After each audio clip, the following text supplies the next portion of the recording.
Welcome back, everyone, yet again to the Razer Tournament Series featuring Fortnite. We are here for the second day, brought to you by Esports Arena. I'm Connie Kins, and joined by me is a fantastic Fortnite caster, analyst, YouTuber, you name it, he does it. Somebody's gun. How are you doing today, homie? I am doing wonderful. Thank you for that intro. I really appreciate that, Connie. We're back at a second day casting together with this Fortnite action. We saw the games go on yesterday, and we're about to get a full slate of games here today in this Razer tournament series. We got some cash prizes as well as some Razer Black Shark V2 headsets being given away here, Connie. That's right. And just looking at the format and the rules for today, this is how all of our players are going to win those prizes. So, the format, we got two servers, East Coast and West Coast. We're starting off with the West Coast first. So, three games each, just to give everybody an even playing field. It's going to be arena trios and a custom lobby. There's the scoring system right there. So, that's going to dictate how many points each player is going to be walking away with based on the placement of their teams. And top four teams, they're going to win a Razer headset with a $500 prize pool. So first place, that's going to be $350, and second place is going to get $150. So really cool stuff. Also, would like to add that there is 1 point per elimination. So not only are you playing for placement, but you want to get those kills as well to ensure some safety going on because we've seen it in the past. 1 point can be all the difference. So Oh yeah, we saw some teams playing really aggressive yesterday, and I would expect to see it here again.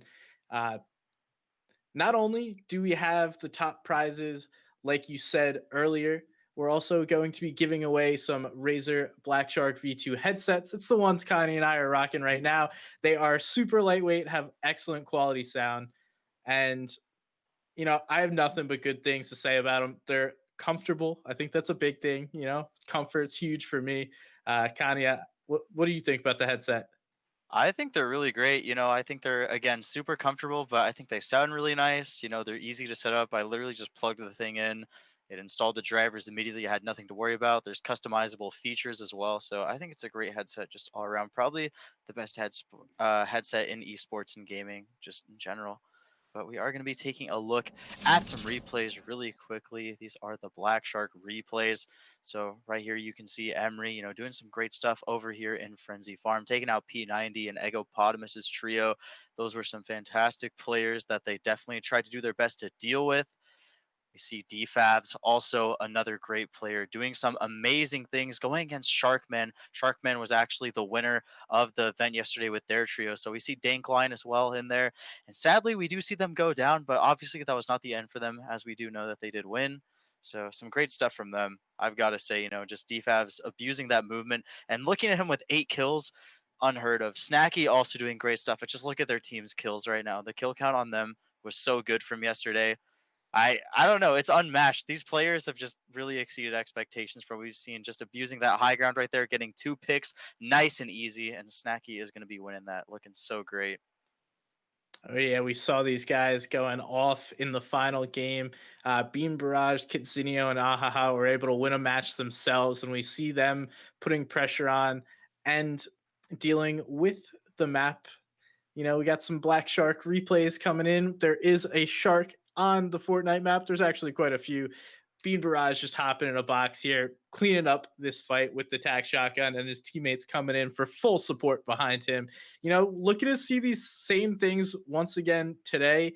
The teamwork that is involved in winning these fights, working together, coordinating shots, coordinating the builds, because Fortnite's unlike anything else. Then we see Carnage chase an alien as he's trying to escape here, and Carnage does not let him get away. The beams come through, some constant shots, and when you're up in the air, building doesn't really help you when you got nothing to connect to. Absolutely, yeah. Sadly, Alien did not make it out alive, but Kaboo in here looking to chase Tabney. This was really funny from yesterday. Tabney was just running around playing cat and mouse with these guys, and ultimately they did succumb to the bullets. But luckily enough for them, they did pretty well throughout the tournament. We see Icy Fusion, also a player who made a lot of really cool plays. We're seeing them work with those edits with Carnage and doing some awesome stuff, closing in an opponent right there, boxed like a fish, if you will. I know that's been kind of a popular phrase. Caminus getting shot out of the storm right there. Snacky, again, just with so many kills in this end game, looking great as always. Theo is going to get knocked out of the storm as well, taking some shots, but sadly, they are not going to live throughout the storm as they're getting shot at from a lot of angles. And Snacky, again, just keeping that high ground with that shockwave grenade launcher, looking so fantastic, so powerful, amazing stuff. We saw Snacky try to abuse the shockwave grenade launcher just a little bit too much. They did use it to save themselves here, but ultimately, they couldn't take on this 2v1. They did make a really good attempt of doing so, as you're about to see, trying to get those shots. But as soon as Kinso came down, that's when you knew it was over, sadly. Yeah. More replays coming in here. Campo hitting a nice snipe on to limit. The sniper is something we see almost every game. You pick up some big snipes and it can really turn the momentum of a game. We once again see Campo here making a play onto Sharkman, cleaning up that caddy loot and making sure that he gets the launcher. Yeah, Campo had a really direct play style toward the end of the tournament. I think once we switched over to East, he had a lot more aggression. I think he felt a lot more comfortable with his trio, but that was a really nice snipe. Just looking at DFABs once again. DFABs, I've got to say, was such a great player within their trio. We see Snacky and Power as well, on the backup, but DFABs, just look at that kill count from game six. Just already having 4 kills, looking so good with their fifth, looking to get a sixth right here. They're going to use those edits, try to get in with Snacky. Hubbles is going to be going down throughout that fight. DFABs just looked like unstoppable, as you're going to see throughout these clips, just getting so much damage, so many kills, and just honestly chasing. Just that aggression, that confidence that we saw out of DFABs was great. And yeah, I've got to say, just looking at those replays, some fantastic stuff that I think might we might see a lot of similar things going into day two of this weekend for the Razer tournament series, but I don't know. We might not see it, but I believe Gun, and we are going into game one, so I think we are ready to see those frags, ready to see those edits, and ready to see some hype that we've all been waiting for. Oh yeah, likely we'll see some of the same names once again. It's free to sign up. Anyone can get involved. If you guys want to get involved in any of the esports arena tournaments, make sure to use exclamation point sign up in the chat to get involved. They put together Halo tournaments, Apex Legends tournaments, as well as Valorant, and obviously we're seeing Fortnite right now. So if you want to get involved, make sure to check that out. We're going to be hopping into game here, like Connie said. And what are we expecting? What are you looking for here today, Connie? What am I expecting? I'm expecting to see those teams that just have at least like 8 kills apiece. I think that was so cool to see just how many kills teams were able to rack up together. It was never just like, oh, our one player is kind of carrying us. We saw teams where so many players had so many kills, and I want to see that aggression match today. I want to see those players that are playing very directly, that are playing with pretty much no fear, just going into this, wanting to go for blood, wanting to shoot at each other. That's what I want to see, is just those fights. Oh yeah, and I'm sure everyone loves that action that we see in these kinds of tournaments, the aggressive play style and the constant pushes, the W key, and racking up those elimination points because we talked about it yesterday. There's a very heavy placement based point system, yet you can still chunk away and grab huge amounts of elims, especially in trios, to pick up some extra points and give yourself a better shot at some of the top prizes. And we're tuning in to Caddy Corner as the first POI we're checking out, seeing Epic Walrus jump in. They're going to the gas station side. Looks like there was 2 teams landing at Caddy Corner, and they're going to decide who gets that loot. Yeah, so Epic Walrus just taking out the AI, looking to get the loot necessary. Again, everybody, the one weapon on everybody's mind in this area at this POI, it's going to be that shockwave grenade launcher. So we see Epic Walrus, taking advantage of the AI, having to utilize it. Just going for some mats right now, going in, looking for all of that loot, going to open the chest with it. And I don't know, hopefully he's able to get it. Looks like that's going to be the case pretty soon, but we are looking back at Caminist, who we did see yesterday, looking pretty good, getting a lot of kills, I believe, during the first game, doing a really nice job of that. So El Devourer is there, who did win a Black Shark V2 headset yesterday. And remember, exclamation point giveaway, exclamation point Razer, if you want to be just like Devourer. But they do have buttons as well, and they do spot players ahead. So Buttons and Caminus, looking to potentially aggress right now. Yeah, not many mats. This is a super early fight. Jumping onto Witch with only the shotgun, he's gonna jump out, knock out that crash pad while he's moving. Witch is now running away from these guys, and the chase is on. El Devour is holding the high ground. Witch and his teammates are down below. Wish really needs some assistance at this point, and it does look like he's starting to get it. Eldevour is able to find him, but Mikey Phila is right there, and Caminus is now looking to jump on the rest of this fight as his teammate Buttons joins him. They're gonna have to hold off Zippy, who's in the background there, but if they can do so successfully, this should be a quick fight. Down goes Witch, and now it's a 2v3. Yeah, so with Witch down, they are looking to close in right here onto Zippy. Caminus having a bit of difficulty though, as they are weak. Thankfully, they have some shield mushrooms and some items to heal with, but it's not going to be enough in time as Caminus gets shot out by Mikey. So Mikey looking to get those frags onto the remaining players of the trio. Now that Buttons has both their teammates down, it's looking so dangerous. We see that Mikey is trying to get those elims, trying to get rid of those players. Buttons, the only one left, has no choice but to try and escape, try to gain some high ground to potentially catch those competitors off guard. And it's looking to be really hard for Buttons, as Buttons is trying to just play inside of this box right now, trying to find a route to escape or potentially regress from. Yeah, it becomes very difficult. It was actually a nice play by him when he was falling to not take damage and use his last crash pad. He only has the gray tack. It doesn't do a ton of damage. And it looks like Mikey and his teammate are looking to put pressure on from multiple angles. And this is going to be really tough for Buttons here. He has to find one of these two out. It might be Mikey. Get some shots on. They're trading tags, but not going to Whew. be enough. And Buttons goes down. Yeah, unfortunately, we did see that Button's teammates did get taken out. I really liked the aggression that they had early on when they caught out Witch, but they didn't catch Witch fast enough. Thankfully, a reboot van is nearby for the side of Mikey and Zippy, so they can bring Witch back, no problem. Not really have to worry about too much since it is early game. They're not going to have to worry about getting too many mats or too many items for Witch to utilize. But again, they just weren't able to capitalize off of that, lone player, which got that support early on, like you said, and because of that, Zippy and Mikey just had the DM to close in on those two on that trio. Yep, now just gonna farm up, do the usual early game stuff, make sure your materials and loadouts looking good. They have all of retail, or at least whatever hasn't been taken by these teams. We do see some chests are still available. With how quickly that fight started, I doubt all of retail was looted. So checking out Slurpee Swamp, another older POI that we saw disappear and return within this own season. Legit's getting shot at, gonna back off. Plenty of barrels here, but Flo is not in that great of a position, and Legit's turned this fight around. Flo has gone down, and now this is Cobalt's and Legit taking on this fight, while Phoenix and Cheese Vivo are backing out.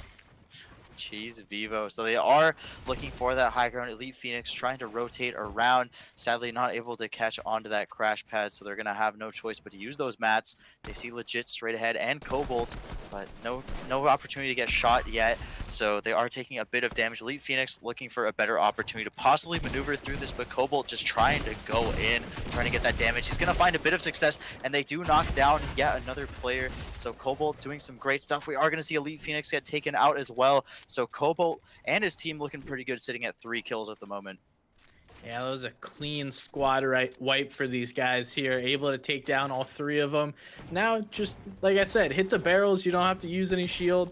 You don't get the best loot as far as like weapons wise or ammo in Slurpee, but there's plenty of fishing. There's these barrels for free shields, so you're always walking away at least 200 HP plus whatever you can hold in your inventory, which is a great aspect of this POI. Yeah, true. There's just so much to utilize here in terms of shield and health, so it's really good for people that kind of do want to take those aggressive fights where they could lose a lot of health, because again, there's a lot of slurp barrels around for them to utilize, the slurp machines as well, so they can just slowly charge up if necessary. But some of these players might not want to do that because they have to play for kills. Although they could get those placement points, that might not be the move that they want to make. There's a lot of different strategies that we've seen in the past where people really do just want to pick off players, and you can't do that if you're forced to wait around to heal yourself. So Yeah, Cobalt's already looking to move out of this area, but now gonna check out some Sweaty Sands action. We see Icy Fusion getting some shots on a Meteor there. Icy Fusion was a player in the tournament yesterday who did pretty well, getting some shots with the pistol. You know, a really underutilized weapon up until recently. We saw Arkham from 100 Thieves really make the pistol popular, quote unquote. You know, a Mhm. lot of players didn't use the pistol to its full ability, but it actually turns out it's a great weapon for both mid range fights as well as some distance tags. And then instead of holding an SMG, you can just simply follow up with a pistol after your shotgun shot. But we do see Icy Fusion cranking up here, trying to get some shots on to Loose and see what he can find out here on Bandits. He's trying to go in for these plays. Icy Fusion is going to get lucky, get Bandit out of there. So Bandit is down. That is one less player that Icy has to worry about, though they are looking for more. Their team is nearby to help out. We have Miznik and Plaxi. So that's going to be Maxi going down. Very unfortunate for Maxi as, you know, again, it's just one player left in that trio. But we do see that Miznik is taking a bit of damage, losing shield as well. They have to play around Meteor, it looks like. So Meteor is trying to go in, trying to be the one last player to remain alive. But I think we are going to be in a situation that we saw similar to yesterday where they are just playing cat and mouse. It seems like it's going to be inevitable that Meteor will get taken out. But Meteor is trying to prolong their life as long as possible, trying to dish out some damage as well. I really respect the attempt here as they do try to go against Placky, but it's looking so dangerous. They're only at about 15 health. They are going to be falling down. Thankfully, they can box themselves to safety. But for how long? Not very long at all as Icy Fusion finally finishes off the speedy player. Yep, and another quick fight here that we're finding. This team, we just caught the end of that engagement. That's going to be Mono, EXE, and Caleb. I found out yesterday that El Mono is actually a pro player called Trashy. So Hmm. if you guys ever heard of Trashy FN, I believe this is him, unless I was lied to yesterday. But I have no reason to believe that I would not be. The loadout looking really good for these guys. We saw them perform at a super high level, win a couple of games, as well as pick up huge amounts of elims throughout the tournament yesterday. Man, trashy Smurf. So Egopotamus. Looking at Egopotamus and their trio, we saw them do pretty well yesterday. It looks like P90 isn't here. Instead, they have MJ Vol, 872. So a bit of a new player for their roster so far. So I am curious to see how they're going to do. P90 was definitely a great player that was able to dish out a lot of kills. Currently, they don't have any kills as they are kind of playing near the edge of the storm, looking to possibly get this loot that nobody may have gotten yet. So they're trying to take advantage. They see that it's there, the prime. It's prime for the picking. They're going to be utilizing this whirlpool actually, so they are getting that high ground, trying to scope out the area, looking to find a better spot to move to a bit faster. But again, like I said, I am really curious as to how JVol is going to potentially benefit their roster. But we're just going to have to see as they make it potentially throughout the end game. Looking at Lamau, Army, and Metro, they do see some players up ahead, and it's Hot Pig. Hot Pig is definitely a great player, so with him nearby, they have to be very careful, Gun. Yeah, we see Caleb and this team that we just talked about on the other side. Metro needs to be careful. Lamau is in between two teams as well as Caleb. Army is with Caleb or with Lamau, but trying to get back together for the full trio. Storm's going to start closing in. We see second zone start moving here. So everyone's going to claim their own house within Pleasant Park, you know, just rebuild this entire area, make all the build pieces your own, get as many mats as you can on the refresh, and then wait to see if you get next zone. Yeah, absolutely. So they are just kind of taking their own houses, like you said. Good strategy to keep themselves safe. You know, playing around their team is kind of the move to make here. Because if you aggress on your own, you try to push those people, you're going to be in a shaky spot. And speaking of shaky spots, we see Darth Peen trying to go against some people. There's Mushy right there taking some shots from Peen. Peen has that high ground, so that they are looking so good going into this fight. Yeah, Peen has some great position here, continuing to get big tags onto the players below. This is just outside of Pleasant, so we know tons of players are right in this area. If they're not careful, this fight will quickly get third partied. So you have to clean this up quickly or disengage. Looks like Peen and his teammate Sleep are just going to look to slow this down, get their health back. They're already down a teammate, so it's not the best idea to push. But Hubbles appears to have different ideas. He's pushing in here, trying to get some shots in, making it more and more difficult for these two to heal up. They do know that they got some good damage on the Sleepy, and now his teammates have come in to support this engagement. It's a 3v2. Peen and Sleep are looking to get out of here. One player jumps into the box. Now it's two players. They're both in his face. They're going down. The shots continue to come in. All he's trying to do is extend his life. Sleep is able to escape, but for how long? Yeah, it seemed like right there, that situation, they just got a bit too stagnant, though we do see some players still continue to aggress, trying to take out Sleep Lover. Sleep Lover is luckily getting out. He had that house to hide behind, so thankfully he's not going to take too much more damage. But again, it was just a really shaky situation. Those players were just a little bit too stagnant for too long, it seemed. So because they weren't able to move, they inevitably got caught out. Yeah, and in a 2v3 situation, they healed up, but gave the other team enough time to go heal up themselves. Not going to be the best scenario for you when you're down a player to be fighting someone with full HP. Now another team rotating through. Doesn't look like they want to get into an engagement. Simply just want to rotate here as far as they can into zone. Nyx is on height at this moment, trying to get as many shots off as he can. Those hunting rifles are so dangerous right now because you could essentially get one shot, and the hunting rifle fires so quickly. The pace at which it can be fired and reloaded is so dangerous for anyone in the surrounding areas because everyone's holding them. Yeah, I'd also like to point out this has been a really interesting scenario where we see a lot of teams actually kind of pushing toward the same spot. Obviously they want to get in the circle. That's the case no matter what. But we've usually seen it where, teams don't really have much to do. We usually see, these 3v3s, 2v3s even.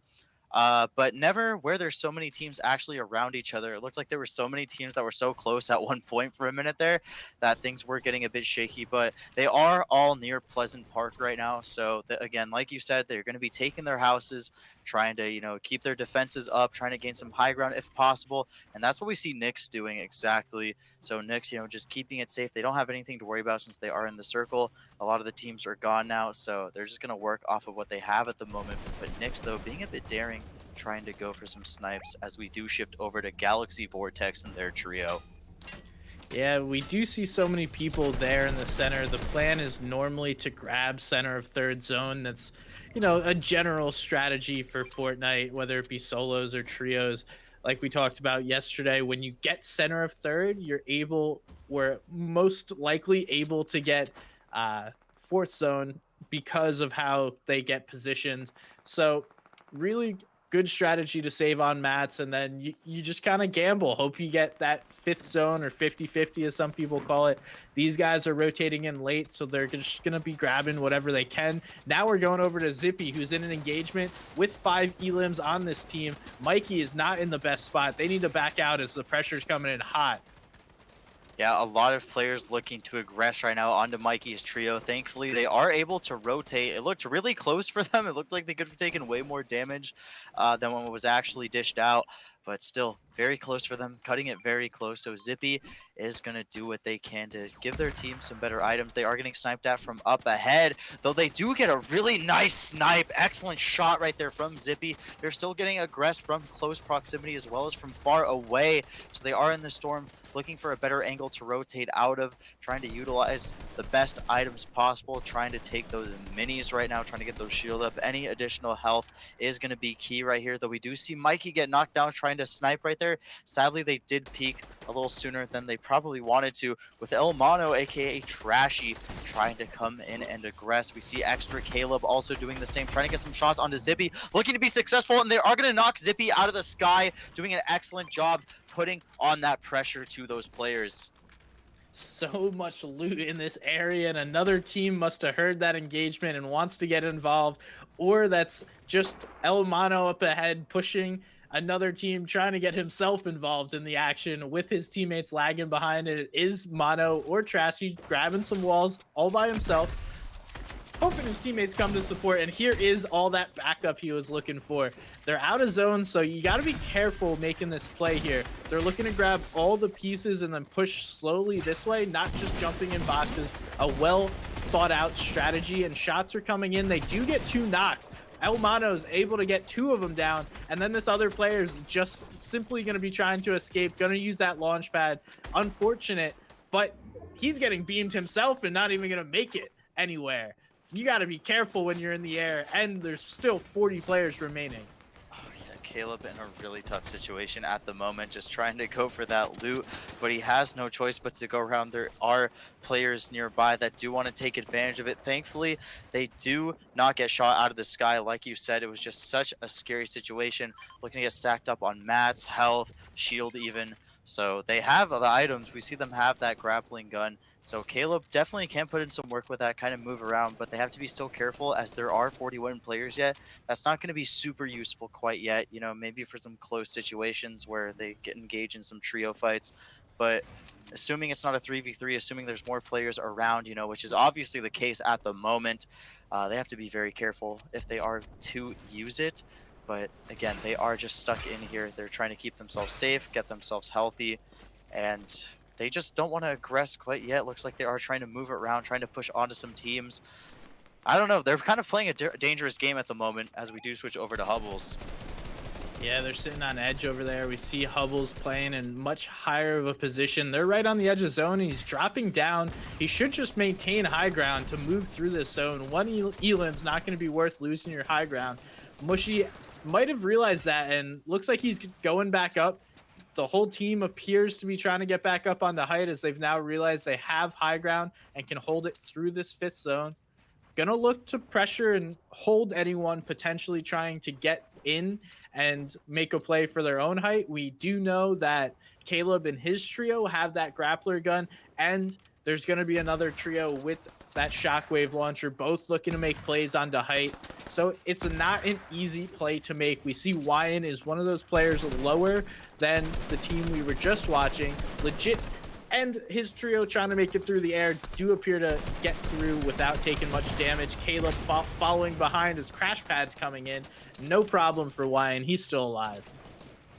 Yeah, so with Wyan still alive, you know, on the low ground, having a bit of difficulty finding some players to actually take some shots onto. They're just building, trying to find the best way to make their base, you know, as safe as possible for them and the rest of their trio. So just looking at the map right now with so many players around here, just so much action, so many players taking damage. We see some players taking some damage on the shot on the high ground near Caleb. So Caleb looks like they're going to be pretty successful in what looked like a pretty close fight, but the storm is closing very soon. These players do have to worry about rotating very shortly, you know, about 15 seconds left. So Wyan hanging out with Brody Cart and Sisby, also some great players, having to try and take down Mello. Looks like they're going to do exactly that as Ritz is nearby, looking to also take down Ritz as they do have that rocket launcher, and they are going to do what they can. But Caleb on the high ground right now, looking to get some shots as well, looking very dangerous. 34 players left, about 13 squads left. They want to ensure that they have those positioning points for the score later on in the bracket. So they're trying to take advantage as much as possible at the moment. I would definitely expect to see Caleb grapple over to high ground on the opposite side. They're not going to get a great pull for them. So typically in this situation, you have the grappler move over to the other side, him build up for height while his teammates wait and lag behind to help and assist him. These guys are just looking for beams out of the air, weakening everyone in the lobby. Then they're going to go ahead and use their own launch pad to retake high ground because they know it's all theirs. We see Caleb doing this. He's going to be cranking. Is anyone going to contest these guys?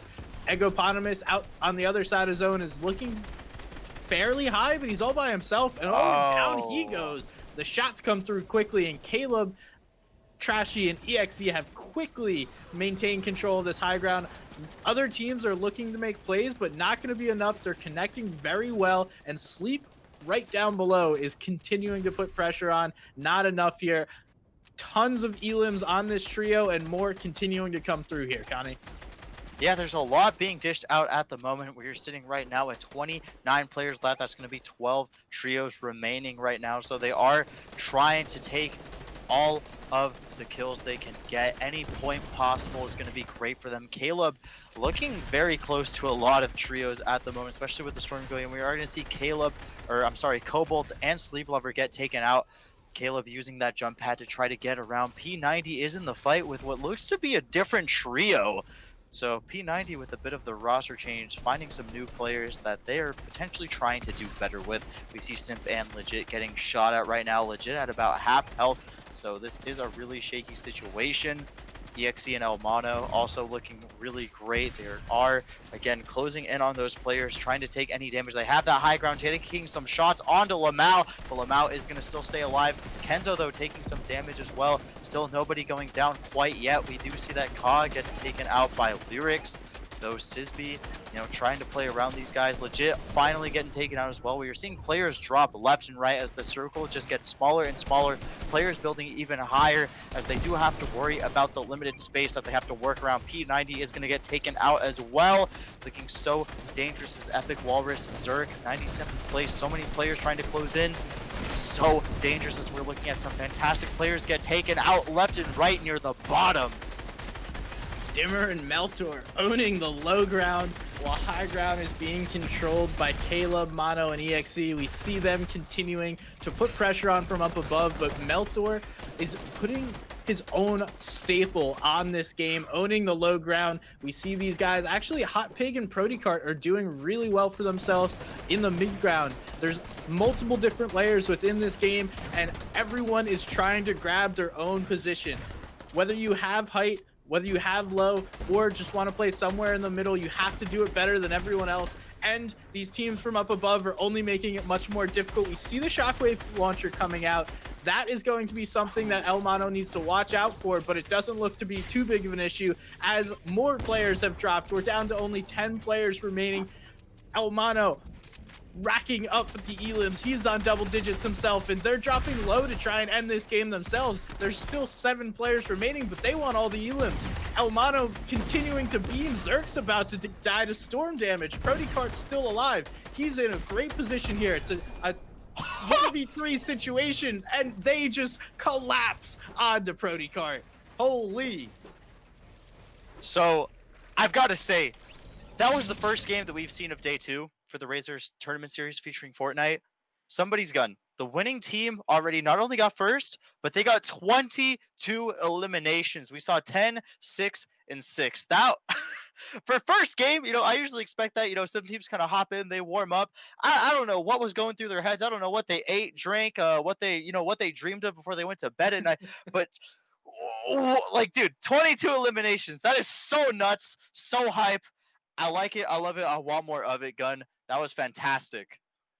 Oh yeah, and you love to see it, just perfect execution of a high ground play. And we see the split tarps from up above to protect themselves from that shockwave launcher. It's something that was really made and, not perfected, but improved upon by Bizzle, Clicks, and Commandment when they played together. Now we're seeing tons of different trios continue to use that strategy against the shockwave launcher.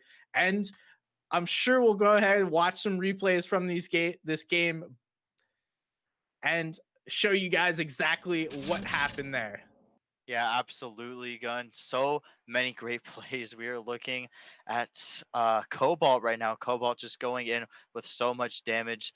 Amazing stuff. We saw Zippy, try to aggress right here, getting a really nice snipe. That was fantastic stuff, building the wall right after that. They were getting pushed up really close by here, and they barely managed to escape, not taking that much damage as well, as we see them again trying to use those crash pads, getting out of there. But sadly, they get taken out of the sky. Just some great plays. It really just goes to show, the accuracy from these players, the fact that they have so much adaptability and speed on top of that. These are some of the greatest players I think we are going to see throughout these tournament.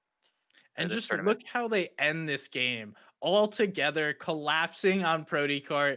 He has no shot to get out of this. I don't care if you're the best player in the world. When you have 3 players jumping on you like that, there's no chance. Just go back to the lobby, queue up for the next one, and hope that does not happen again. Because when your teammates leave you all by yourself against those 3, you don't stand a chance. Absolutely. I see some people asking how they can get involved. Guys, if you want to get involved, exclamation point sign up is the command for you so you can play some games in the future. And speaking of games in the future, we're going to be coming back to you with game number 2 very soon. So we'll see you guys in a minute for a short intermission. See you in a minute, guys.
Hey, we are back.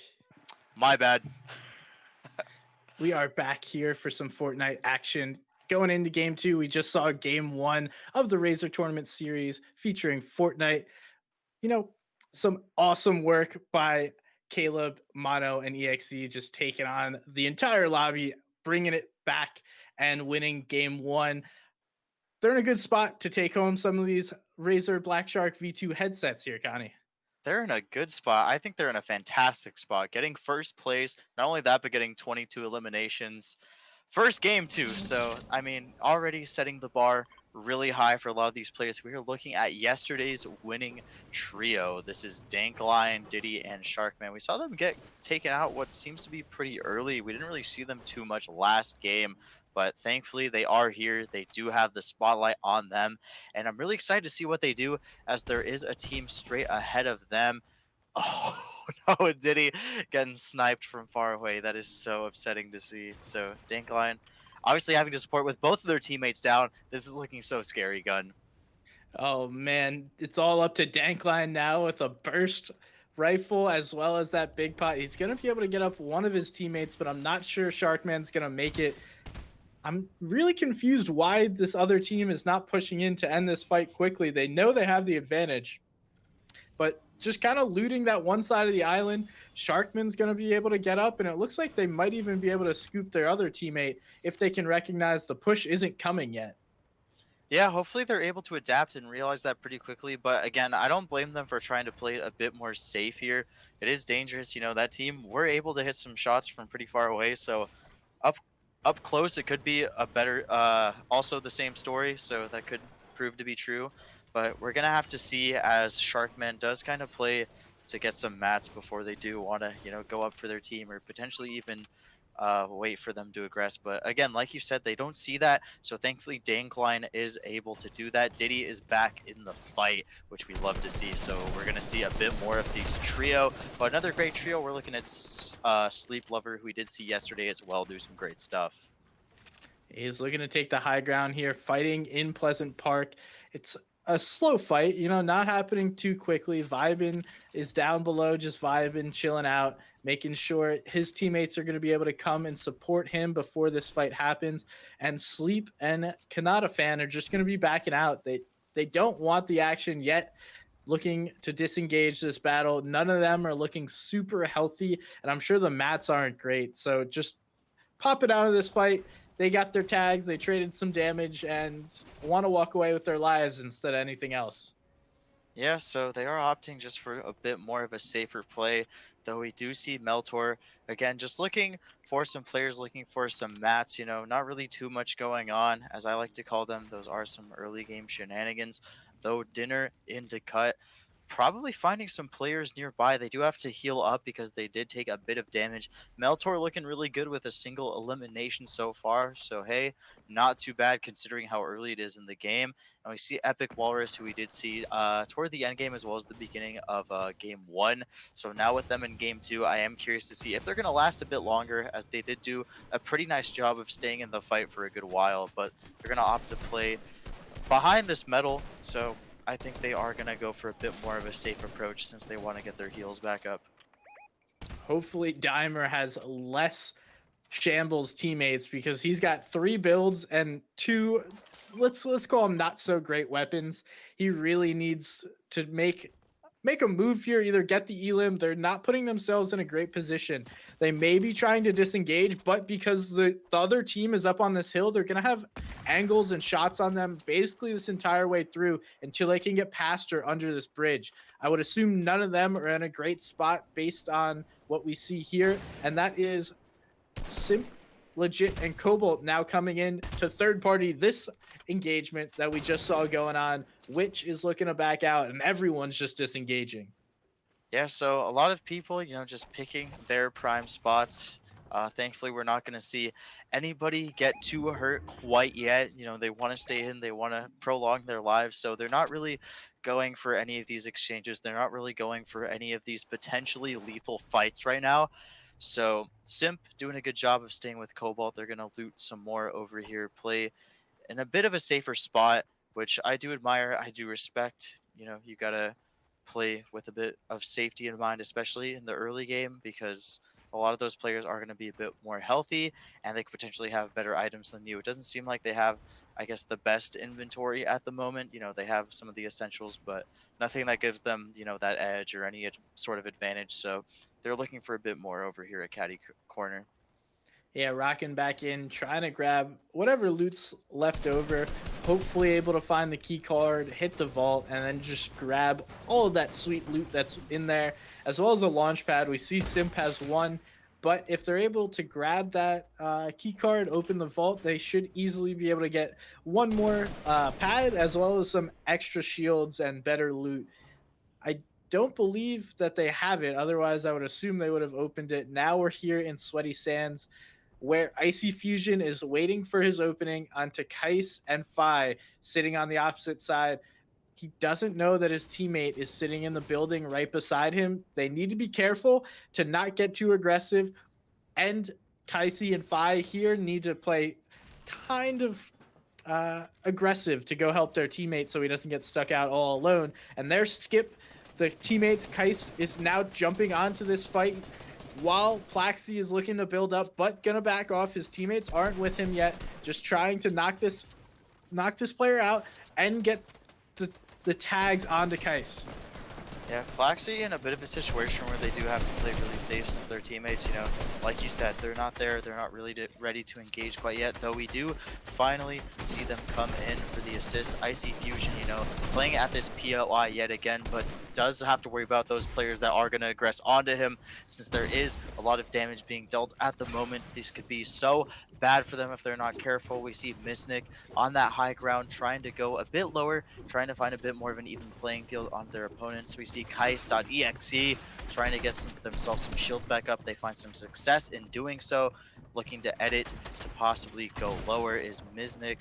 And Misnik, trying to find a better spot. We see Icy Fusion also trying to find those players, but they are struggling a little bit. As we see, it is a bit time consuming. They do have to worry about that, but Kais looks like he's found a really great opportunity, a really great spot to possibly escape from, trying to catch some players off guard, and he's opting for the safe play.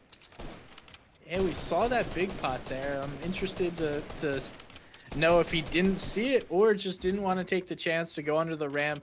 He's looking to make a play, get higher up. Icy Fusion sees that happening, and now he needs to get back to his teammates. Gonna get some loot here. He actually gets another big pot, so not gonna hurt him too much of not picking that other one up. Maybe he finds it later, or maybe the other team does. Now the engagement continues. Plaxi's looking to get onto a wall, and we're switching this out to another fight going on in the map as Alakazam is pushing on to Prodicart, but Prodicart quickly returns that fire. His teammates are helping him, and Cal and Island are both back on top, playing top down here.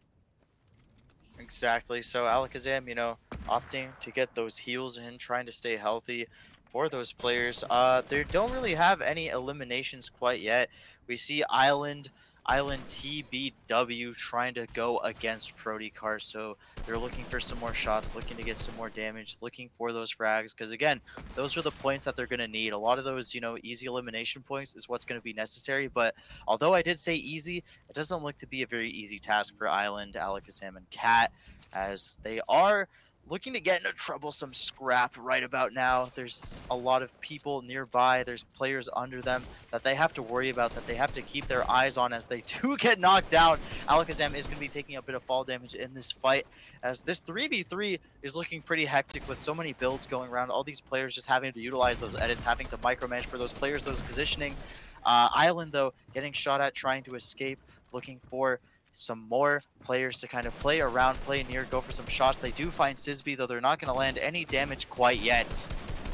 The tides have turned. Wyan, Sisby, and Prodicart have taken the high ground. Island goes down. Alakazam is now all by himself and needs to be careful because Wyan and Sisby has turned onto the aggressive. They're looking to find the remaining players. They can shake down Island here, find out where his teammates are, but just gonna scoop the elim, grab the loot. Cal is now on the back foot. The pressure's coming in. both angles from the side and atop are getting knocked through, and the whole team jumps into his box and he stands no chance. Now, one more player remaining, but it looks like he's already jumped out of here. Alakazam is way off in the distance and likely is just going to be able to run away from this fight, hoping to get some placement points. Yeah, really smart stuff for Alakazam. I think one thing that you mentioned that I'd like to kind of point out is that they didn't really go for the shakedown. They'd rather opt to, just get rid of that player, as the players could have been nearby, so that could have been bad. But speaking of things going bad, we are going to see Cutie Sunny get taken out by Nyx and their trio. So that's so unfortunate for them, as they do get kind of caught out in this 3v1. So we didn't see all of that fight, but as far as I know, they did a great job of taking out their trio. Just looking at their kill count, currently is sitting at 5 eliminations right now with 58 players to go. I expect this team to do some fantastic stuff within the end game. We've seen it. We've seen them do it yesterday. We've seen them do it in game 1. I am pretty happy to say that they are going to be impressing us further throughout the rest of this game, and they're just swimming around looking for a chance to get into the circle. We see them go for some emotes right there, so they know that they're on camera. They're excited. Just using the going for the boat hate as they call it, and getting themselves in the zone, just using it for a little speed boost here.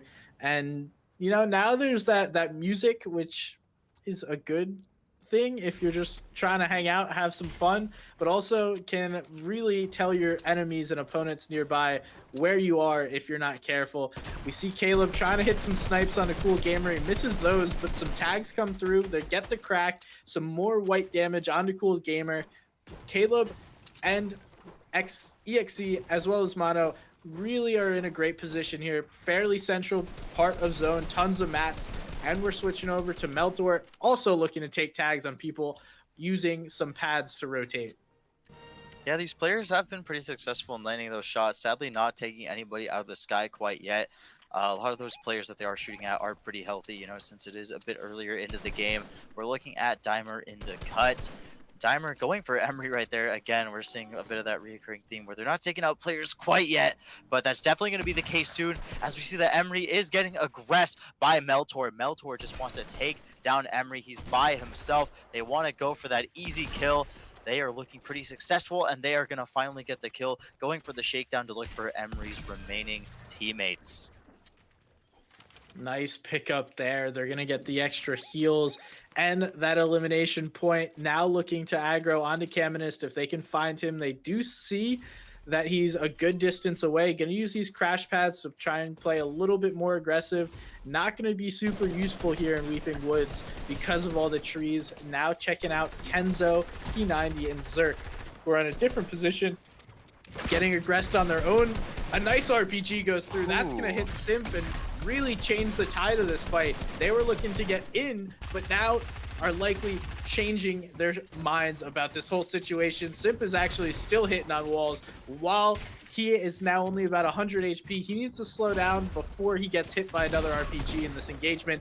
As players are hopping into the box, as I say that, down goes legit. He has no more life left. And now this whole team, Kenzo, is looking to change the tide, grabbing more elims, throwing these crash pads, causing chaos, and the elims are gonna come. Yeah, so the elims are currently being dished out right now. A lot of these players have so much to worry about. Simp is looking pretty weak, taking a bit more damage yet again. Simp is finally going to be going down, taking not one, but 2 rockets right there in the face. So he has to be very careful not to over-aggress, especially when he knows that those players do have rockets, but I think he was expecting that they would possibly run out. So Kenzo's squad looking pretty good. I've got to say, they have 6 elims on them at the moment, so that's a pretty decent number. We've seen a lot of teams kind of have that around this time, so they're looking pretty good compared to most of the other players that we've spectated so far. But again, they are just going for those easy kills, getting some mats for free right there, as they did take down Simp, who sadly did over-aggress. I think they just assumed that Kenzo and their trio were out of rockets, but as we see in the kill feed, that is not the case. Sitting on tons of loot. These guys are just absolutely stacked right now, picking whatever they want from these eliminations they picked up. Now going to look to rotate into third zone. Going to be moving out towards Authority, or Holly Hedges, sorry. where it's a fairly flat part of the map. This is really hard to rotate through if you're doing so with lots of players around. They're kind of on the back edge of zone, so not going to be an issue for these guys. But it's super wide open, and tags, sniper shots, all of a kind can be coming through and really be a problem when you're trying to rotate. These guys are getting pretty lucky, and we see all these other teams posting up in third zone, grabbing their spots, claiming what's theirs, and Kenzo just gonna hop in a bush, wait for his teammates. Yeah, so they are in the bush. I've got to point out that P90, this is the new squad that they are a part of. So P90, regardless of who their teammates are, still looking as dangerous as ever right now with 4 eliminations. So some great stuff coming out of him. I expect to see a lot more from P90. P90, we've seen him, pretty active. So I always like to see him. I think he's somebody that sticks out to me a lot. So shout outs to him. But they are playing around this bush at the moment, not going for too much. But that is going to change very rapidly, gunners. They do see some players to the right, and Kenzo is knocked out. So that's going to be a huge deal for them to possibly work around if they want to go for this revive, or they have no choice but to leave Kenzo behind. Yeah, going for the res here, but they need to be careful. They luckily have the bush for some cover, and his teammate is going to look and hold the walls, but just as soon as they get that heal off, he goes right back down. The crash pad play does not wind up working out for him, and the fire comes in. Both Zerk and Kenzo are down. P90's just trying to hide, extend his life here. We see a couple more elims coming through in the feed. They found P90, and he's not going to be able to make it out of this situation alive unless he does something fantastic. Fantastic is what he's trying to go for. Oh, but it's not enough as he finally gets caught out by Epic Walrus. So sad. Blendy, I know you're watching this, and Blendy always gives me some trash talk whenever I like shout out some players as we see them immediately die due to the caster's curse. I cannot like compliment anybody, Gun. Like I'm gonna be neutral from here on out because they're gonna die otherwise. The caster's curse is a real thing. It 100% happens in every kind of event. You say something good, you say something bad about a player, you make a prediction, and the exact opposite seems to happen without flaw. But we tune into our winners from the previous game, Caleb, EXE, and Mono. These guys have no elims, but that changes real quick as Naslo goes down. That triple spray is able to take him down and quick dead him. Now looking to finish this elim. We see they're getting the builds held, and another team's coming in from behind them. So Cheesy needs to be careful. His team is not in a great spot, being pinched by 2 other teams. Fourth zone is closing, and you have to find out who is going to win this game, who's going to position themselves in a spot to win and move themselves up the leaderboards here. A worrisome situation indeed. Right now shifting over to Caleb, whose trio looks a bit better, not really too many elims quite yet, though, 41 players still left. They have a lot to work off of potentially. Caleb in a really good spot. They do see some players straight ahead, but again, they have to be very careful because a lot of their players are within close proximity. So if they get beamed, it could be dangerous, though they're looking to be the ones that are taking advantage of that. As we do see some players get knocked down, they're just softening the blows for a lot of these teams that are going for these exchanges, and they're just going to capitalize off of that in the near future, doing some great stuff. I think their sight lines are fantastic. They know where a lot of these teams are. They're so aware, so attentive, and I think that gives them a great edge. We're seeing the grappling gun almost come into play. I think they were looking to aggress. Oh, there we go. We see the aggression right now, so they are going to go for those items. Some excellent stuff. Jump back to safety. So Caleb making a bit of a swift play right there to get some more mats, some ammo, and trade some items with their buddies. Yeah, looks like they're just, round robining that loot with the grappler. Some effective team fires really working out for them. He jumped down, grabbed that launch pad. Now we're going back in. The engagement is not over. We thought, just grab the mats and get out, but no, they want all of this. They want every single elim. They're going to continue to replace these walls, push forward, find anyone that's stuck in these builds, and they do find a player. If he's able to escape, I'd be super surprised because these guys don't seem to give up. They're continuing to aggress, and now actually they've changed their mind. They want somebody else. They found players in this house and are looking for the elim. Shots coming through. Meltor goes down to Caleb. Another player, Walrus, goes down. That's 2 elims. Caleb's on a bad position here, but another Elim comes through. He's able to get that siphon, which keeps him alive. And now some crash pads are causing chaos for the team. Wow, just some great stuff for them to rotate. They decided we don't want just this one player. We see that this one team has no clue that we're here, so we're just going to close in on them. They had the better damage output, and because of that, they were able to capitalize off of their unattentiveness, that they weren't there. They didn't have that, that game sense. So they took advantage of that, and I think because of that, they got so many kills. They're currently sitting at 6, so I think that's really good going into endgame here. 15 trios left right now. We're looking at Cheater Pearson, who did some great stuff. They're playing with Halliday in 97th place. They have 1 elimination so far going into the end game. So they're going to have to potentially pick up the pace a little bit. They've had a bit of time, a bit of flexibility, kind of sit around, keep themselves healthy and all that. But very soon it's going to be time for them to aggress. Very soon they will need to get that damage, get some picks. The zone starts moving. We're going to go slightly downhill. Everyone using their movement items, launch padding to front side of zone, then going to start tarping, and we see the city get built. It's this huge masterpiece that is called Endgame. Everyone's doing their part. They're painting a picture, making everyone a part of this art. We call these buildings. The build is wonderful as everyone is carving out their own piece and finding elims to improve their chances to extend their games, grab some points. We see Pearson here making his way through the lobby. Now, not really with his teammates. He's out by himself. He had tons of builds. I don't know what happened there, but now we tune into high ground and it's Mushy, Hubbies, and Nyx. He is on height once again, and these guys are in a great position to close out this game. Yeah, Nyx on the height right now, living up to the name. As always, doing some amazing stuff at the moment, trying to find those players. They do have the high ground to take advantage of. So with that knowledge, they're going to go for some players that are right below, trying to abuse them, trying to catch them out as they try to use the jump pad. We're going to see Eslo go down. Nyx on height is super low, still in the storm. They're obviously going to go down as well as they can't outlast the storm. They couldn't outrun it. They went for a really dangerous play, but sadly did not work out for them. Mushy shooting a player who was knocked down to get rid of them very quickly. That is going to be Fi. So Fi is going down. Unfortunate to see Fi get taken out. So Mushy trying to push in. We see Hubbles take a bit of damage as well. Hubbles, poor guy, also going down as well as Mushy looks for some players to aggress onto, though they are taking some damage. They have to play to keep themselves alive here because they're losing a bit of health. They do have 4 of the floppers right there, so they don't have too much to worry about. But again, thankfully those are quick to consume, so they don't have too much time to waste.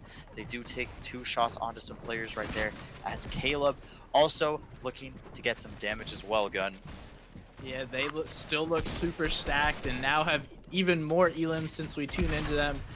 Previously, they're grabbing all those pieces ahead, and this is really what you want to do while playing endgame. Just tarp ahead, grab all the build pieces, take control of everything you can, and then you can make plays like that. Edit players down into your builds and triple spray them or hit them all with a shotgun. We see they're looking for the eliminations, throwing some crash pads, trying to pop players even further up, and now it's going to be time for these guys to make a play. We've seen them just survive long enough, but we know they're good enough to make a play to win the game. And when is that going to come? Oh no, Dankline and Sharkman are up on high ground. This is our winning team from yesterday. We know they are just as good as the team on the right side. Caleb grabs another elim, but they need to be careful. Above them on height is one of the most dangerous teams left in the lobby. They're spraying down, getting some more elims themselves. EXE goes down, and now it's up to Caleb and Mono to make a play against Dankline and Sharkman. I have a lot to worry about at the moment. 7 players left. That leaves us with 4 trios. Now rapidly going down to 6, now to 5. As players are dropping left and right. Only 4 players remaining at the moment. Dankline, with that high ground, trying to move it into the circle. Doing such a good job. So immaculate, so fantastic. With only 4 players left, this leaves us with 2 trios. It is a 2v2. We see Sharkman knocked down. So Sharkman has a lot to worry about. As Sharkman is going to get taken out, this leaves Dankline by themselves. It's a matter of them being able to tough it out against Caleb and their teammates. So Caleb looking to come up with El Mono. El Mono is staying on the low ground, but we do see Caleb jump up here, Gun. Dankline is by themselves, trying to keep themselves healthy. They thankfully have the match to keep themselves alive, not taking any unnecessary damage, though they do have to play in the storm. Getting a shot onto them, but sadly, they are going to take that fall damage right there as Dankline and El Mono ultimately come out on top with the victory royale, giving themselves the win for Game 2. That was so close. If Dankline could have only remained in Storm a little bit longer, if he had one more flopper, he could have out healed those guys and took the win. But now we see back to back, right? These guys just went back to back for two big wins, racking up the elims. These guys are in awesome position here going into game 3. Yeah, absolutely. I mean, I think game 3 is going to be fantastic. But speaking of fantastic, we have some fantastic giveaways for you guys. The Razer Tournament Series featuring Fortnite is sponsored by Razer, as a lot of you may realize in the chat. So exclamation point Razer, exclamation point giveaway. We are going to be giving away a headset. So get some hype, get those commands in there while you guys can. Again, exclamation point giveaway, exclamation point Razer in the chat. If you guys want your chance at winning the Razer Black Shark V2, super awesome headset. We're going to be giving away tons of them throughout the chat. So we will be right back. We will announce the winner after the break. Stay tuned, you guys.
Game two is down. We're about to move on to game three in the Razer Tournament Series.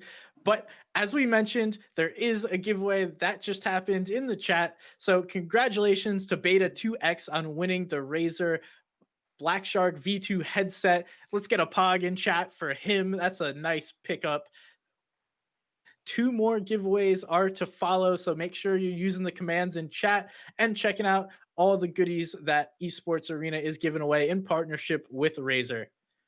Yeah, lots of great stuff being given out. It's just so much cool stuff. I believe on Twitter, they just had a giveaway too for like a backpack full of swag, like a keyboard, mouse, headset. So definitely stick around the stream, you guys, because there's going to be tons more given away today.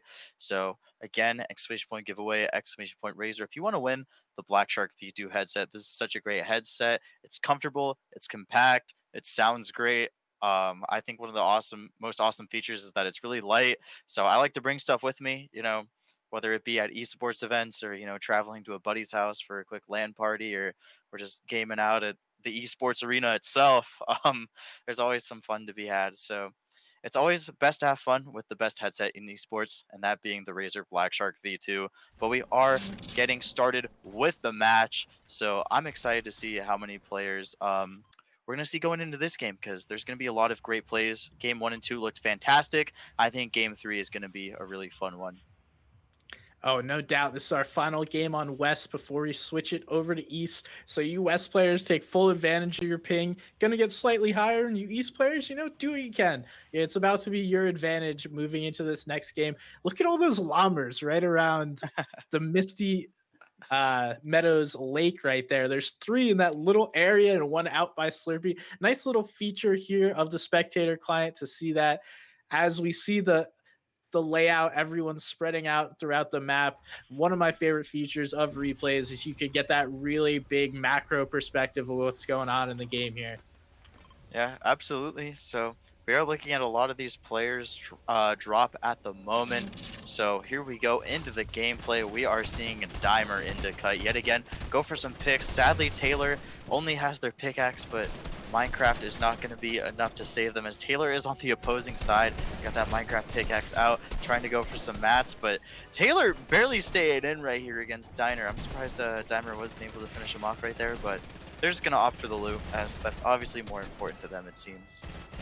This is much more congested than we saw in the first game. So many players here at Caddy trying to make their claim for the loot and all the weapons. Dimer was able to get a weapon off spawn, do some damage, but not able to take down Taylor. So he's got to be worried about a lot of other players and all of the loot that they have. Plus, the AI here are pretty dangerous. I mean, you may not think so, but they've gotten their fair share of elims as we see some kills coming through with the pressure from the bots. Dimer's joined by his teammate Walrus, the bots jumping into the box, and now they're trying to res Meltor before the other team at the gas station decides to push. Yeah, Nightbot and the homies decided they wanted to pull up. They wanted some of that action as well. So we do see the AI trying to get those players down, but thankfully Dimer is going to live. It looked pretty close for them, honestly. Like, some of those bots were doing way more damage than it seemed, but we see Doubt straight ahead. We also see another player nearby, so Dimer is going to try to get that loot as soon as possible. You have to do it now, if at all. Looking to get that chest in, taking advantage of the AI. They do get some mats out of it, so better something, a little bit of something than nothing. But Epic Walrus is getting taken out straight ahead. We see Skip right now. Skip doing a good job. Not really having the greatest loot, but again, it is early game. You're not really going to need anything too crazy quite yet, So they are going to be okay for the most part, as they do have to worry about some players. Fi doing a good job of keeping themselves protected, keeping themselves safe, as they do try to find that other player that was nearby.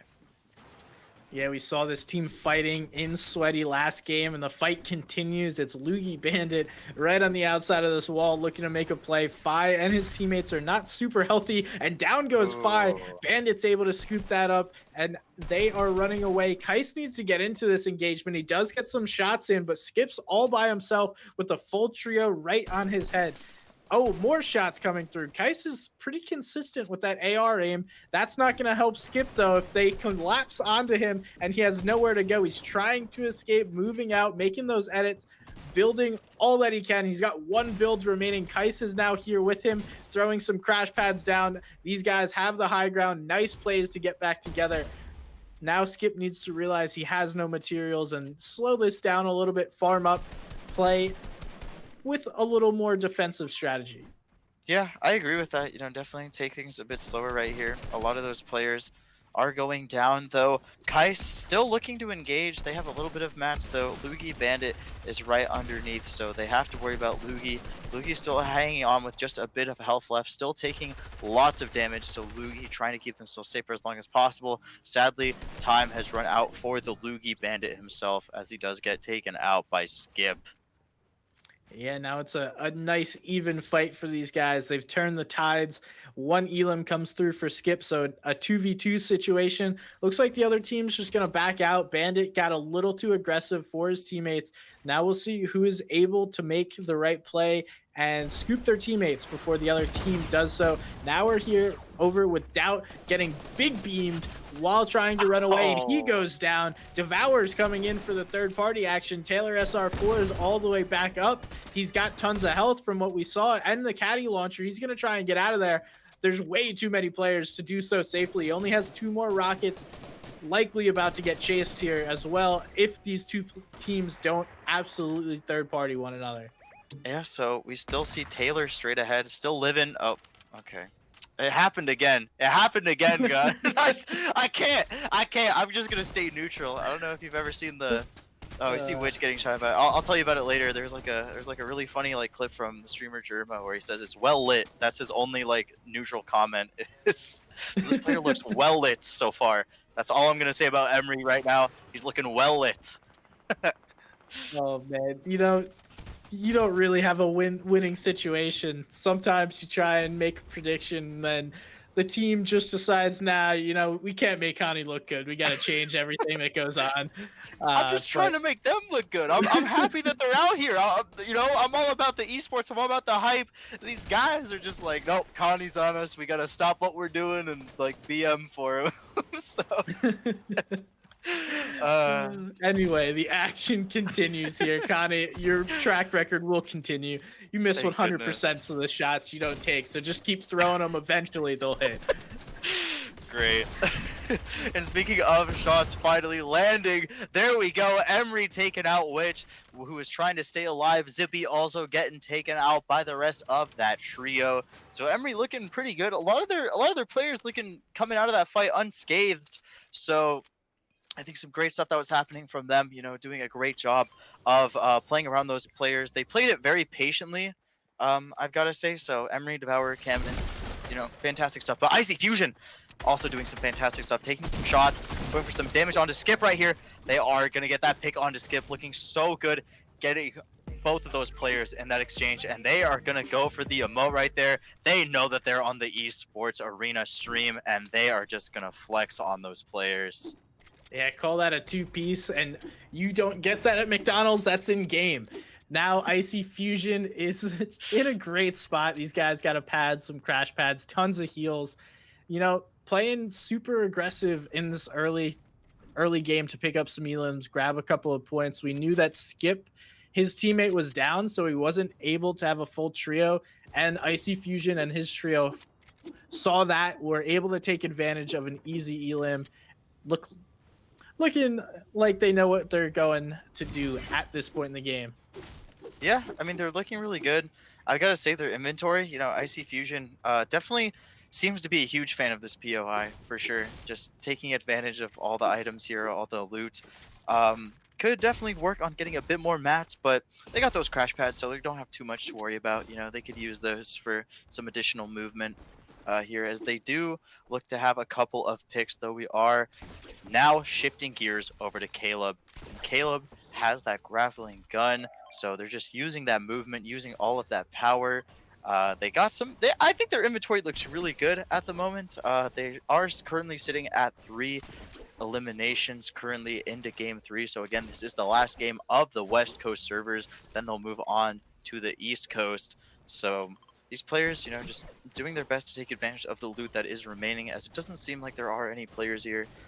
There are some players gliding overhead that hopefully they will be aware of pretty soon, but I think loot is kind of the name of the game for them at the moment, though they are slowly starting to catch on.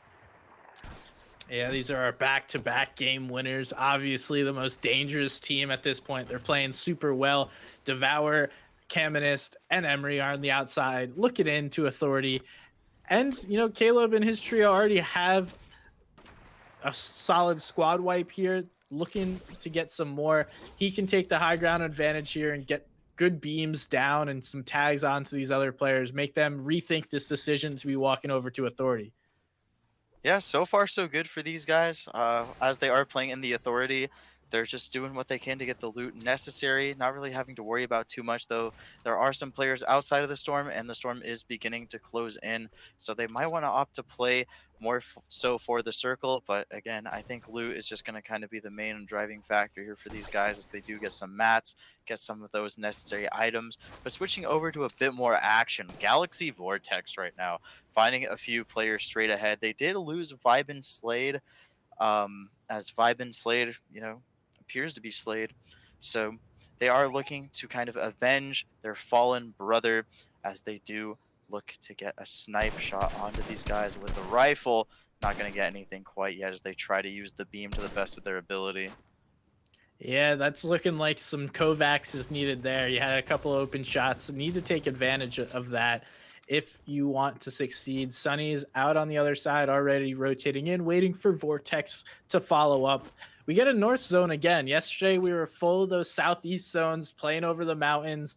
And now the game decides we want to play on the opposite end of the map, go over to the northwest, and let's play in the water. Let's get a little wet. Let's play in a flat area and not exactly what we saw last time, as we're here with Peen and Sleep at the Shark, now looking to disengage out of the situation. Yeah, so Peen and Sleep, so far looking pretty sweet. They have some seriously good inventory at the moment. I think a lot of the items that they have are going to prove to be very useful to keep themselves alive. Lots of Chug Splash. They got the floppers, some great weapons to boot as well. So they're looking pretty great. But we are seeing TRNL Debris with their players. We see Bradley Martin and Dex as well. So again, so also some great players that we've seen in the past. They are looking to take some shots. We see Dex take down Darth Peen. So sadly, Darth Peen is going to be no more for this game, or so we think at least. As we do see some players straight ahead. Halliday trying to avoid getting shot at right now, as Debris is playing in the water. So looking to get those shots, but sadly not finding too much success with the hunting rifle. Debris is on this island with his teammate. We got the shark. Maybe this is about to be a black shark V2 replay moment here with Yes. dexterity. These guys are sitting in a pretty good position. Some solid loot. We see Bradley Martin up ahead, and they've identified a trio. Here comes the shark looking to make plays his own. Let's see if He's got to go to the shoot bathroom, bro. He's going in the porta potty. He wants to teleport back over to the main shark, the POI that is, and use that border body to get back into the vault. They are going to decide to shoot the shark. Hopefully it doesn't continue to grief their game, but the only way to deal with that is get rid of it. I really hope it does. I think these have been some of the funnier moments on stream. I think the shark did go back onto the land, so Debris not wanting to deal with any of that nonsense, they are going to get out of there. So that hopefully gets on the Black Shark replay. Hopefully we see some more shark shenanigans coming up soon, as it's not too far away. But we're going to have to wait on that, as we do see Halliday, getting hit by some stink bombs. They are having to worry about that, as Cheater Pearson also trying to play around Dex, trying to close in on them. Thankfully keeping himself up, not taking any fall damage, as these players do look for an opportunity to push a team right here. Yeah, we see them continuing to play aggressive. This is 97th place. Down below, Debris sees him in the cone, looking at him, trying to make his own plays. Now Halliday's looking to push forward and up, but he's all by himself. Pearson goes down. Now these three have decided to continue this push. Unfortunately, 97th place and Halliday are not in a great spot. They were all caught out separately, and then we're playing as a singular player versus an entire trio. And 97th place gets beamed there by Debris and trio. Pearson's gonna go down once they decide to pick him up and grab that loot. So we'll see if they go for the shakedown and continue to aggress, or just take the loot like they can, sit middle of third zone, and play this one out for some more placement points. Yeah, so some great stuff right here from Debris, just putting on that pressure onto that trio. There are some nearby here as we do opt to push into Coral Castle. So they do have to worry about a lot of those players that are nearby that were able to escape and possibly are once again healthy. And we are looking back at Caleb, Mono, and EXE, who are looking so fantastic throughout day two. These guys have been on top of it, just doing the most, looking so great. And I'm excited to see how they finish off game three potentially.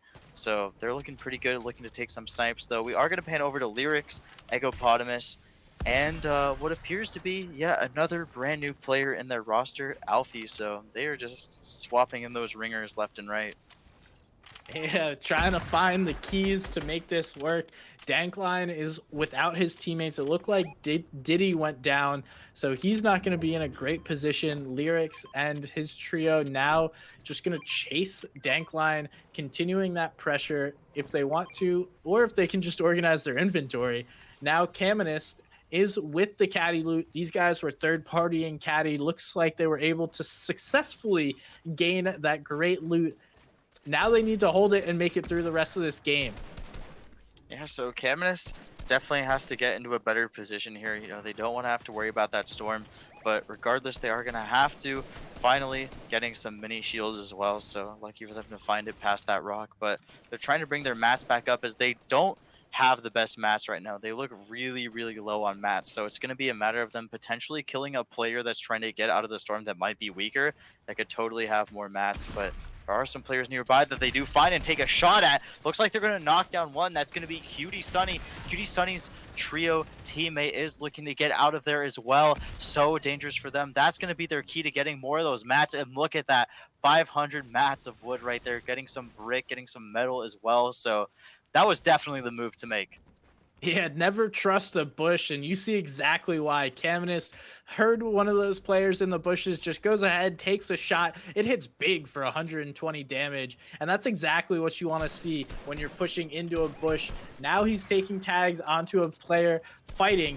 These are two really good trios fighting over there between Debris and Caleb, their two trios. We see some action going on up in the top right of this map.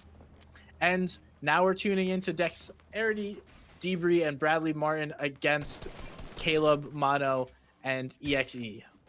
Yeah, so far so good for these guys. Once again, you know, they are looking pretty weak. Debris out here going with the great pistol run. What? Like, I don't know where that came from, but this dude's out here trying to impress people. I don't know if he's streaming this or not, but or he's gonna try to make a YouTube clip out of this. But I mean, if he gets away with that thing, I will be so impressed. Like that's it, bro. Like he won. Like hook this guy up with the prizes. But some great stuff coming out of these guys. We do see Martin sadly get taken out, so maybe the great pistol is not enough to work around to support their team, but hopefully it is enough for Debris. Debris, though, getting shot at very soon here. Debris getting pushed really hard here. The great pistol was obviously not the move, as we saw right there. And the pressure continues. Dexterity gets backed into a corner, and down that entire trio goes. Nice execution from this trio we're watching.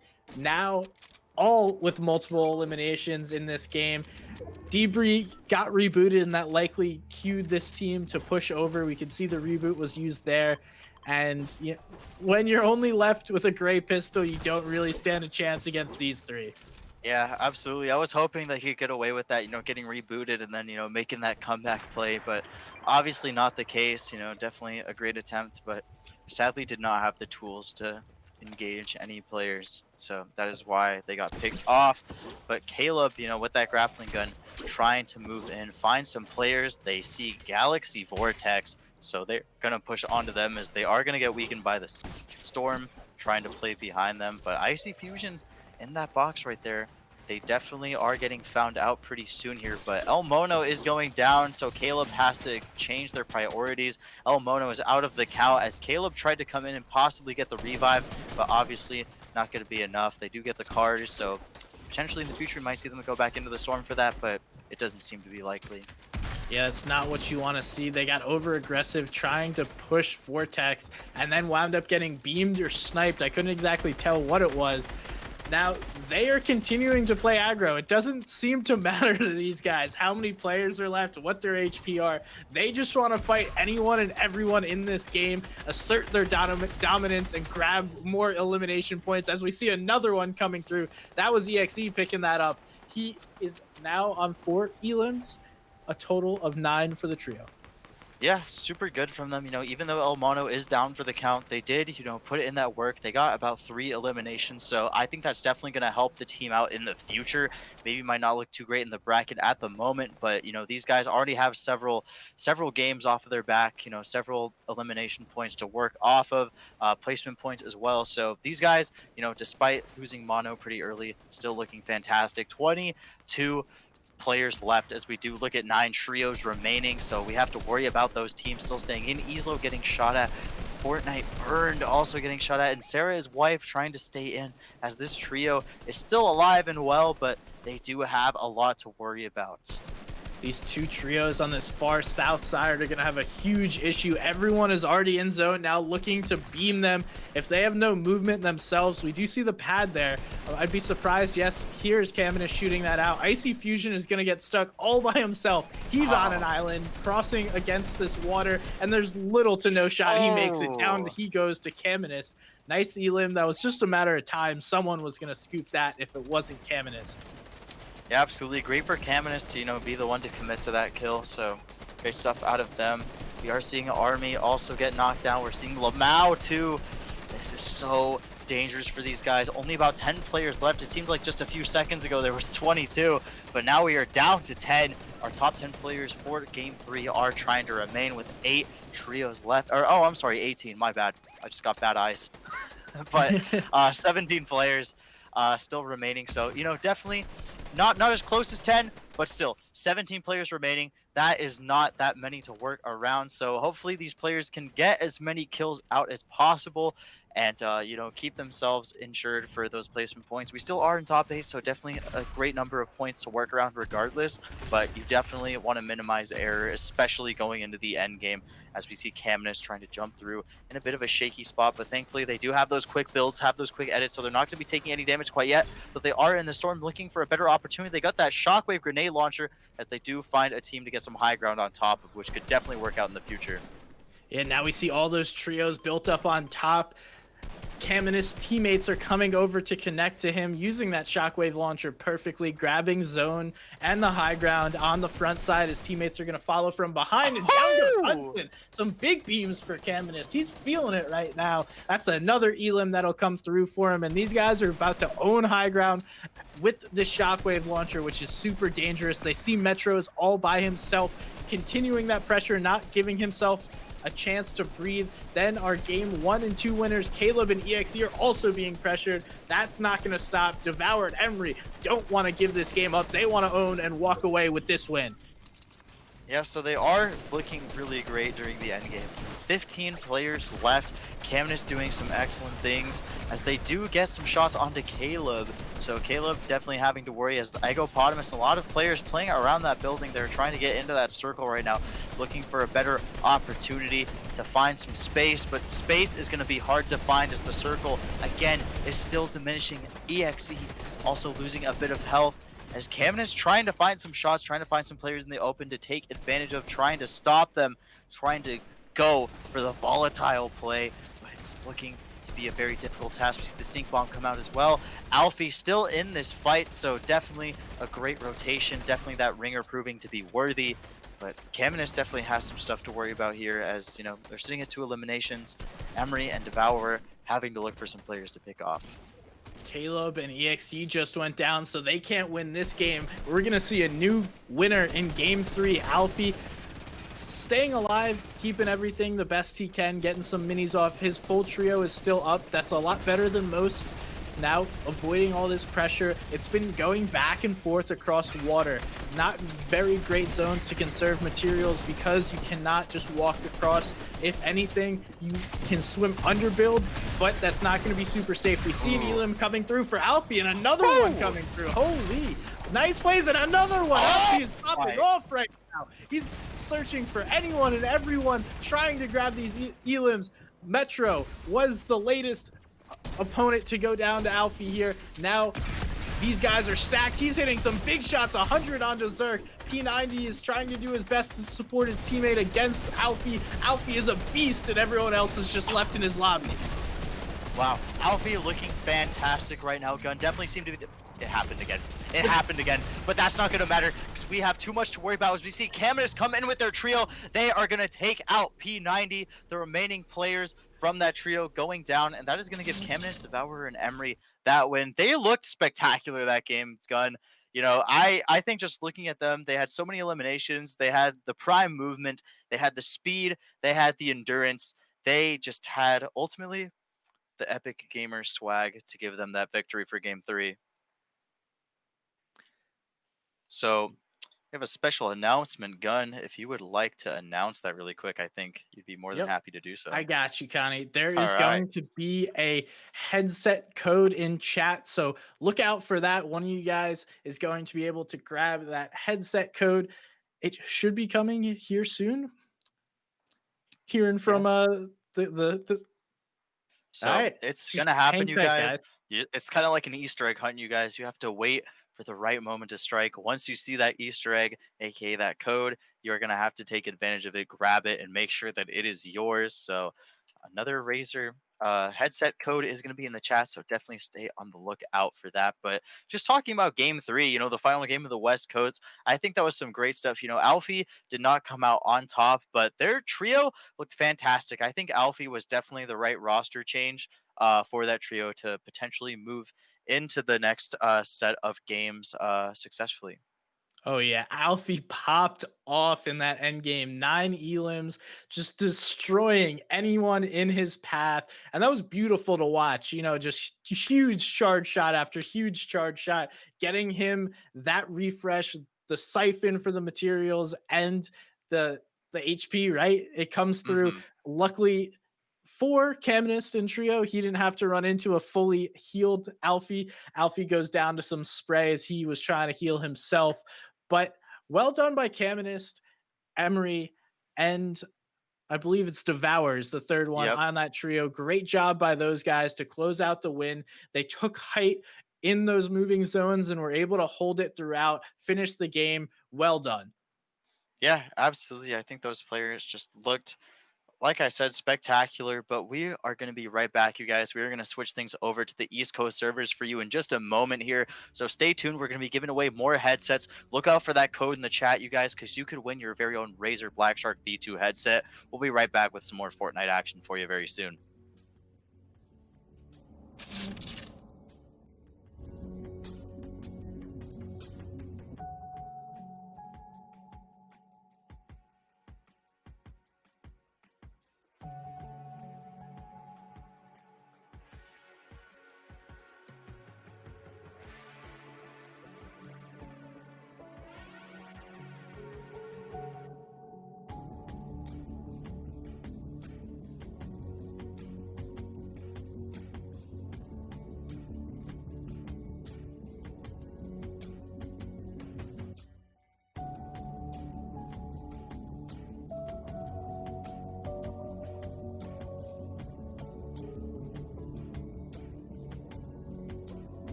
Welcome back. We are halfway through the Razer tournament series. My name is Somebody's Gun. I'm joined alongside Connie Kins with some awesome Fortnite action. We got some real gamers gaming some video games pretty hard.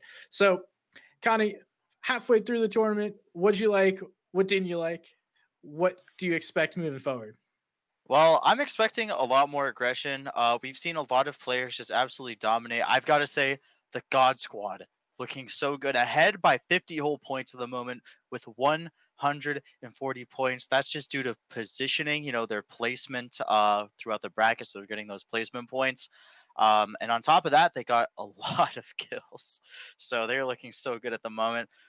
Bongers sitting at second place, just barely ahead by 3 points, just going to show that kills are very important. So they're barely staying ahead at 90 points in second.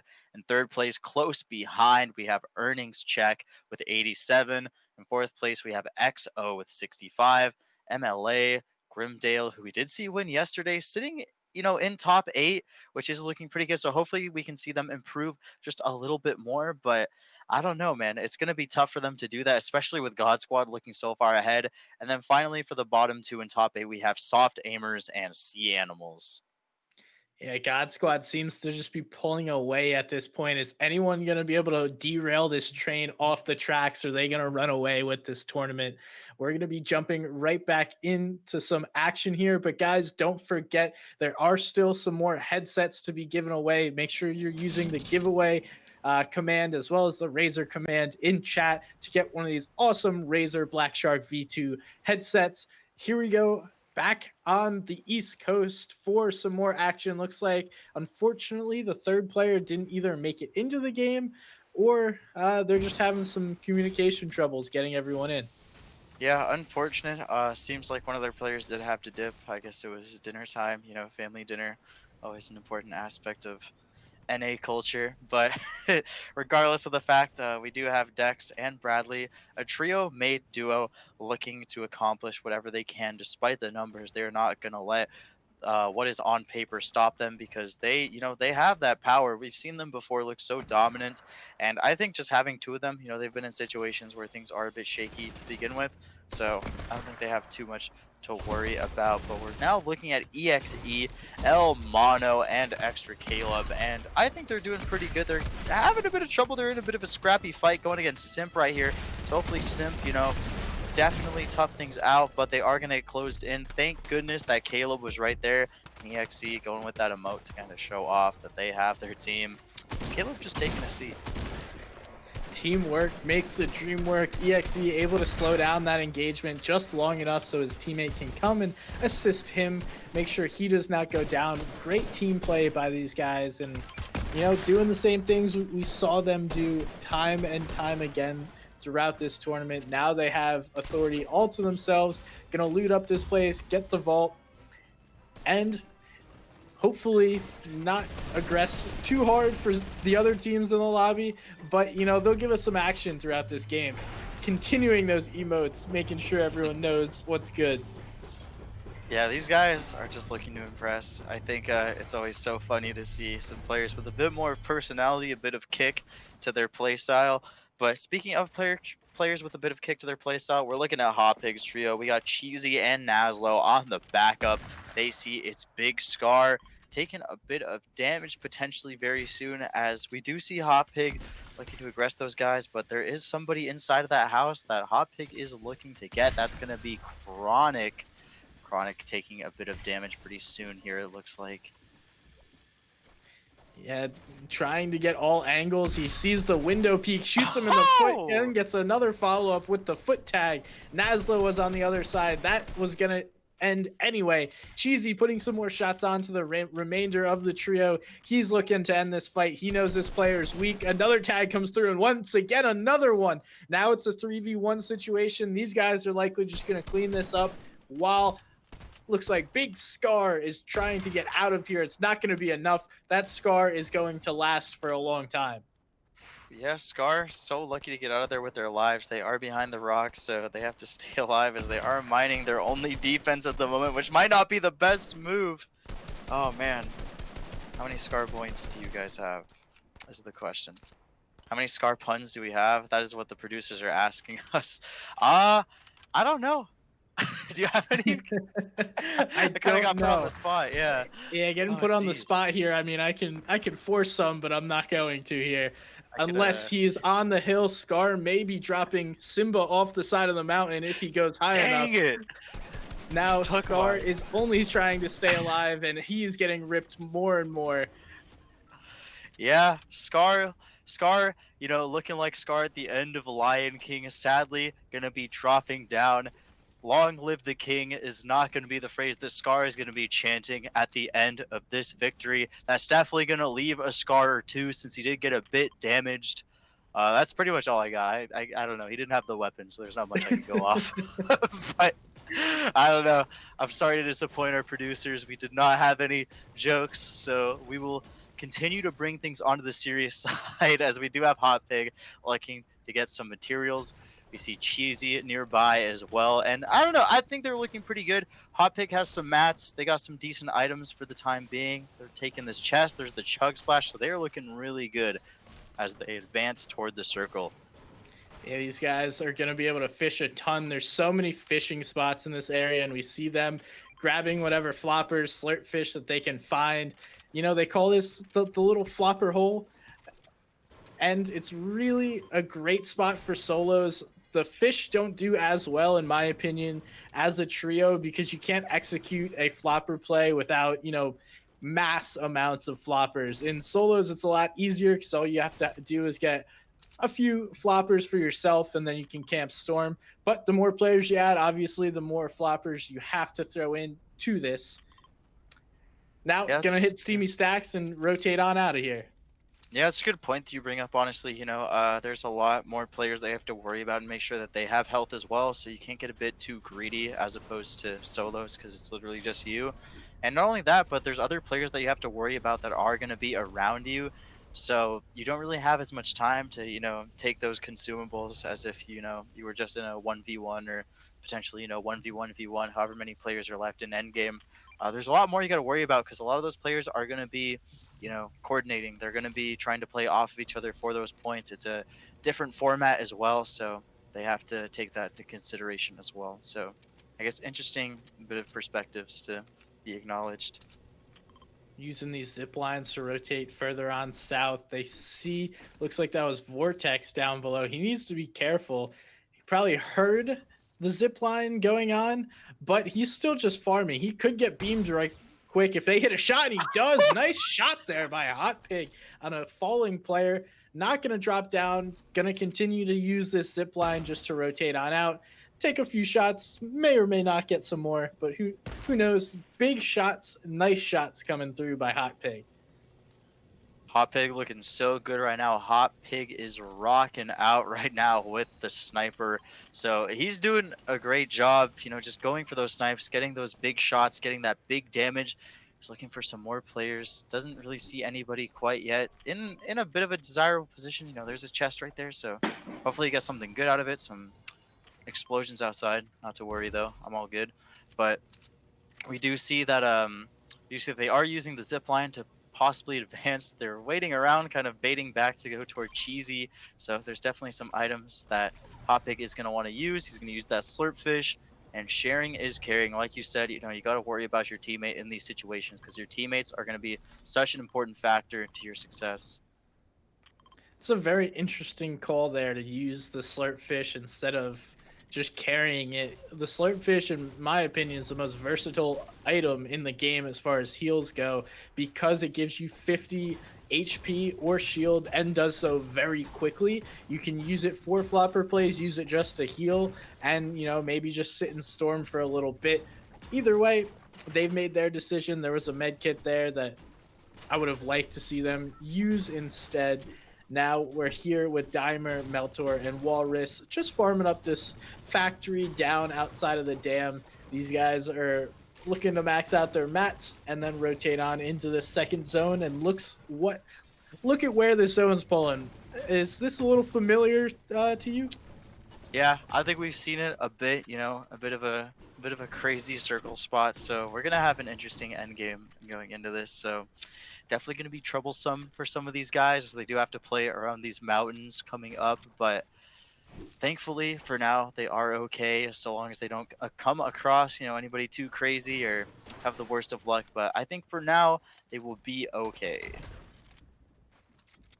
Yeah, we do see some more engagements going on. Sharkman is in an engagement. Looks like that's Emery and his teammates are going down. Diddy is on the ground looking to get res. They do pick up one elim. The shots continue to come through. Dankline's really weak, but another elim comes through for Sharkman. This is a 2v1. Caminist is fully healthy, looking to make a play. He does get a full knock. Caminist is 1 HP and Oh, down he goes.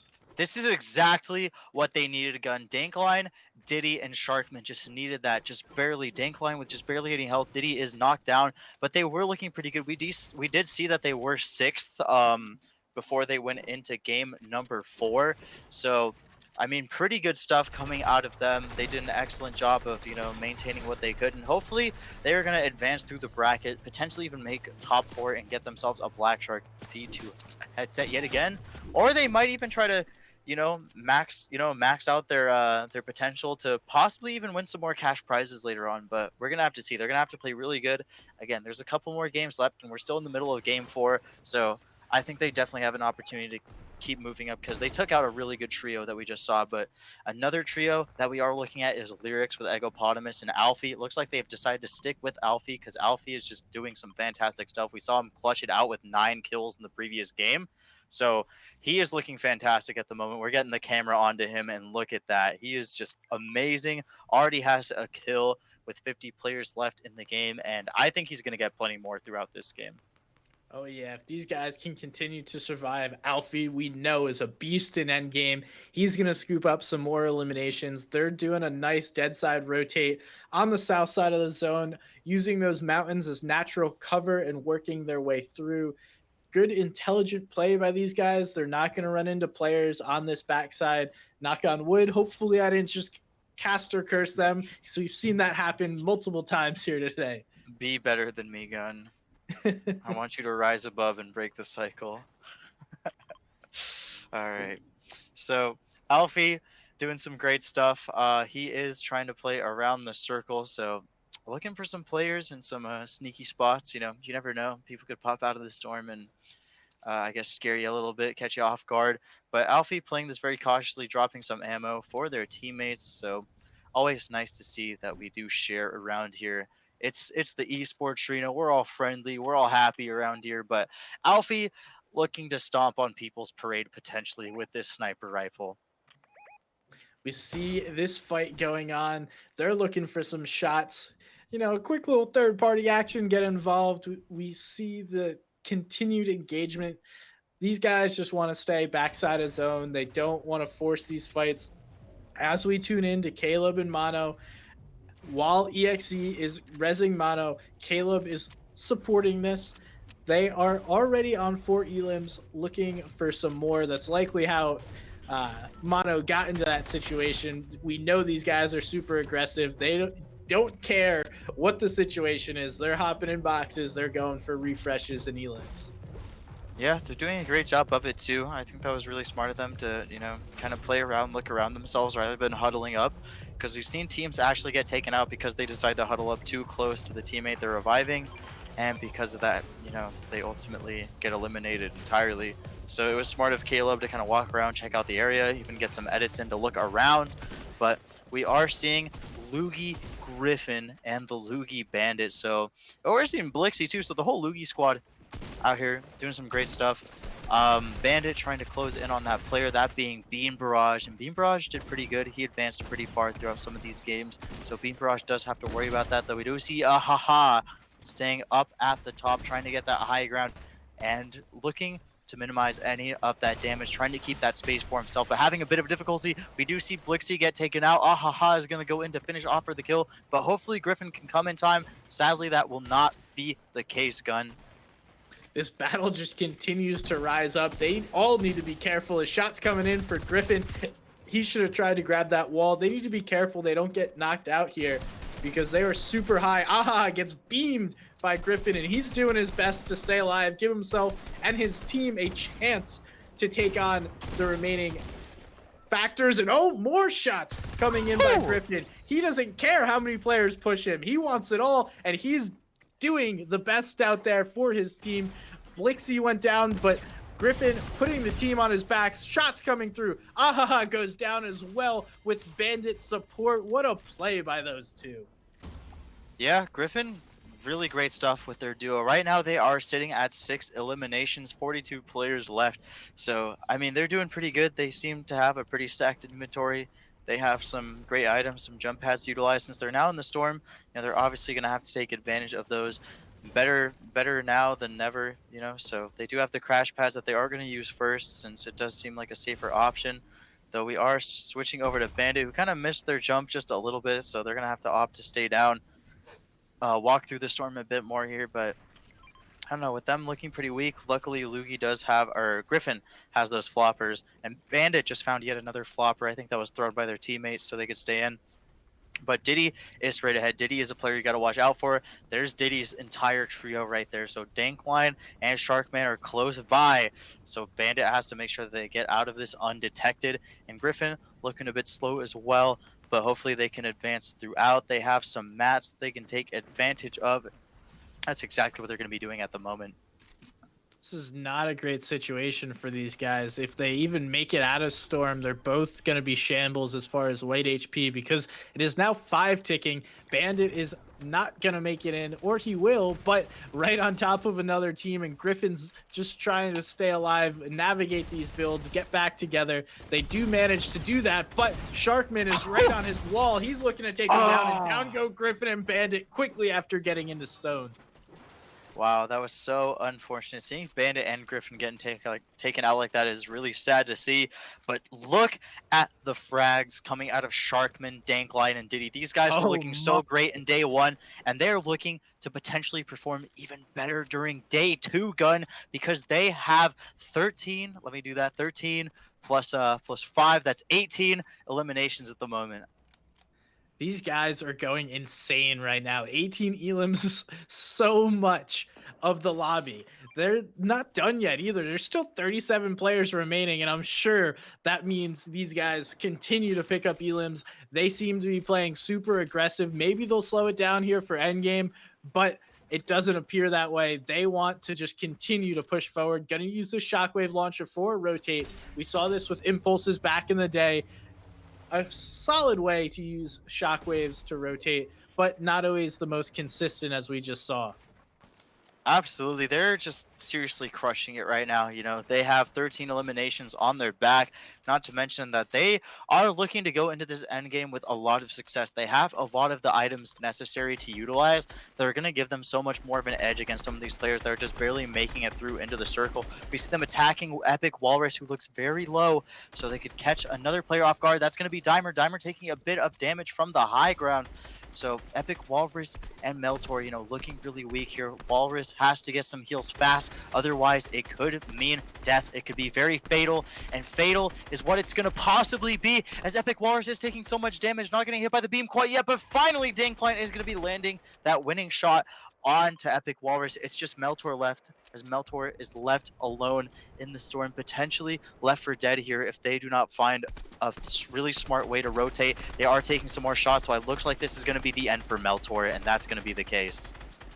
Now it's all up to that one last teammate, Dimer, down below to survive as long as he can. We see the zone. It's now pulling. We see fifth zones on the opposite side. Gonna be not really over a mountain. Gonna look at some water area and more of a flat terrain.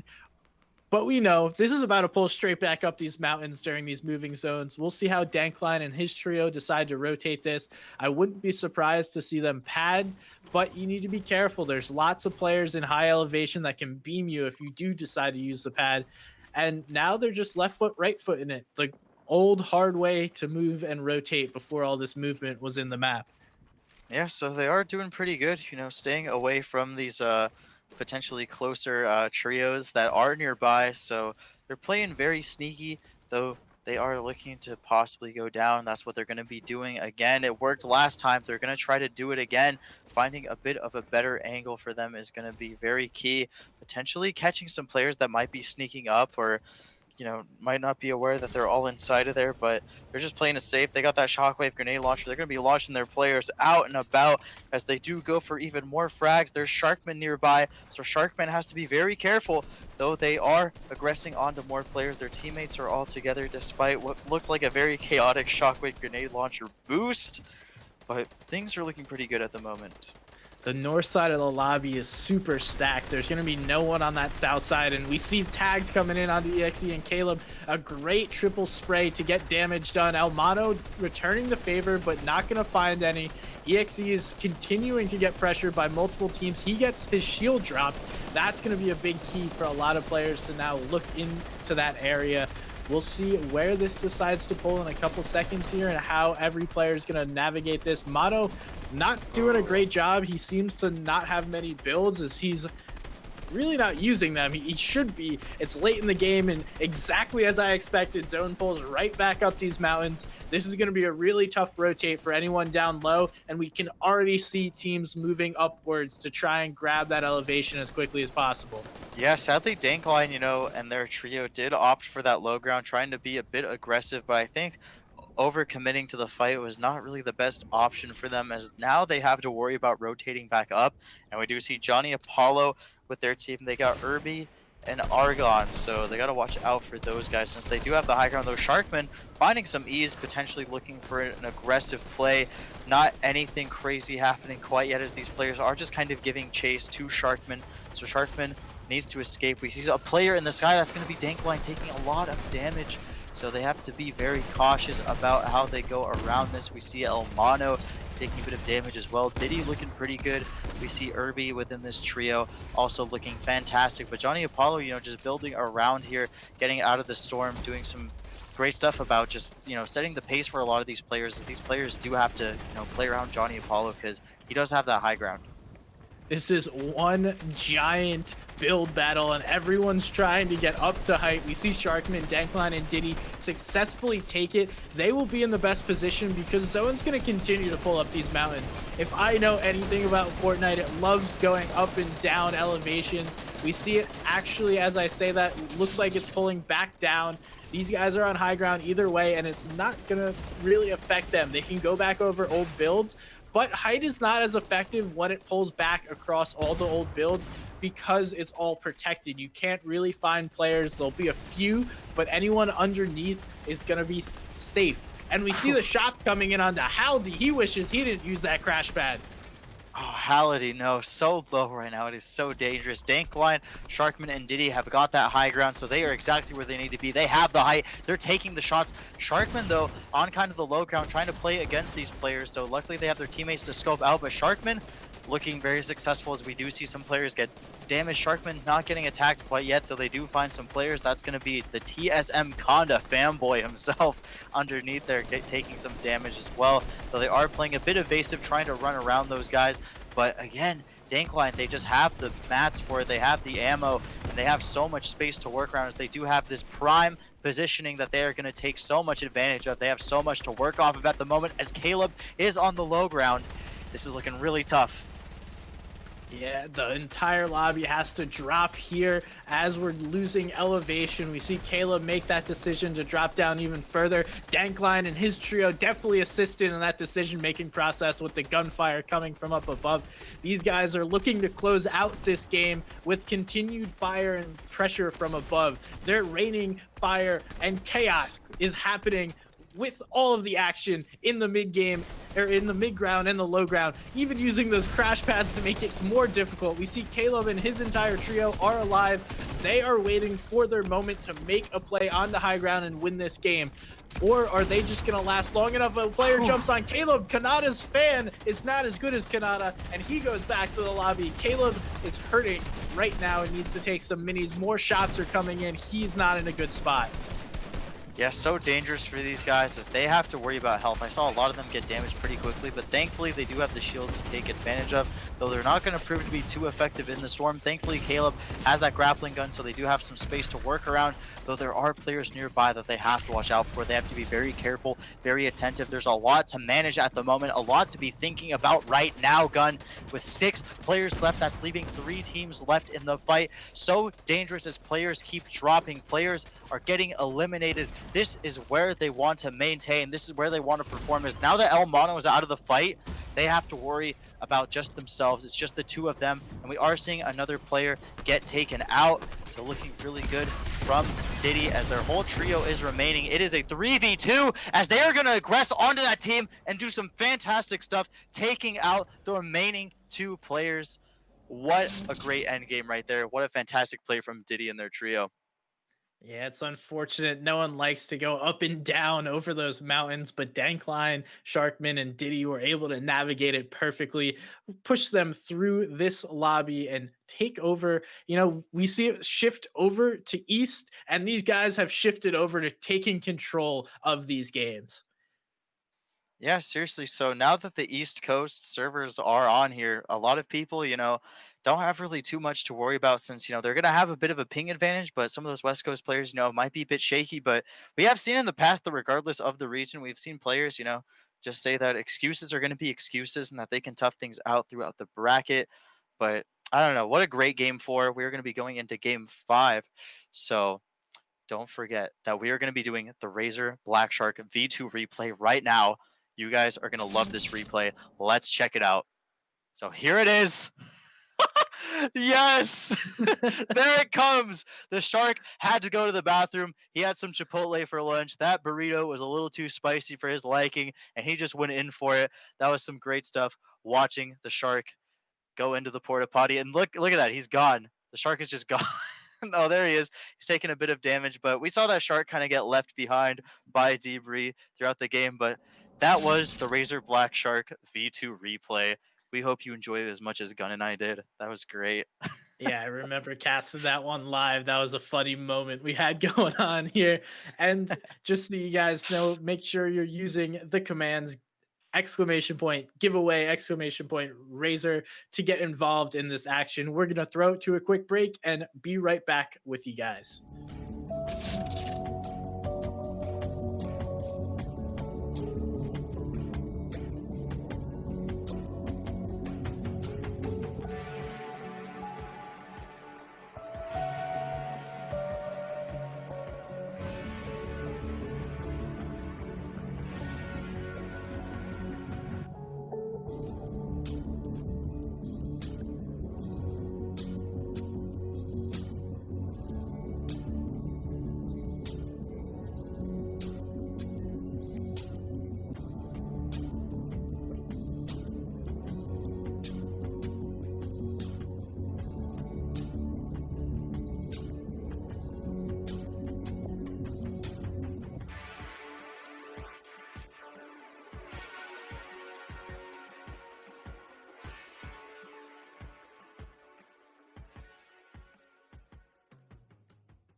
What is up, everyone? We are back with the Razer Tournament Series featuring Fortnite, hosted by the Esports Arena. I am Connie Kins, joined by the amazing Somebody's Gun. And we're about to go into Game 5. We have the game started for you. We're going to take a look at the map right now.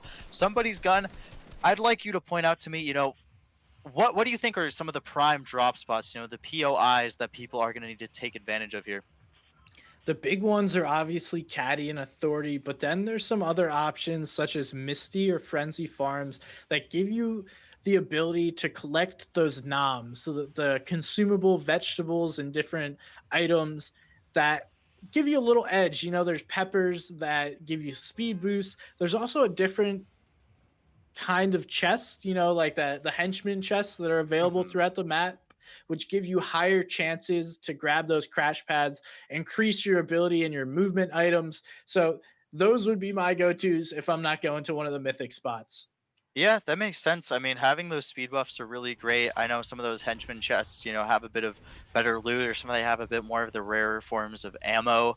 So I know a lot of people are going to be want to start to utilize that. I think we're going to see a bit more people try to aggress onto Caddy from here on out, as we did see yesterday. So we are going to pan over to Dankline, who is looking to dominate with their trio. Let's see what they're going to be doing in just a moment here. But I've got to say, throughout these games, they have been doing fantastic. Lots of great stuff going on from that trio.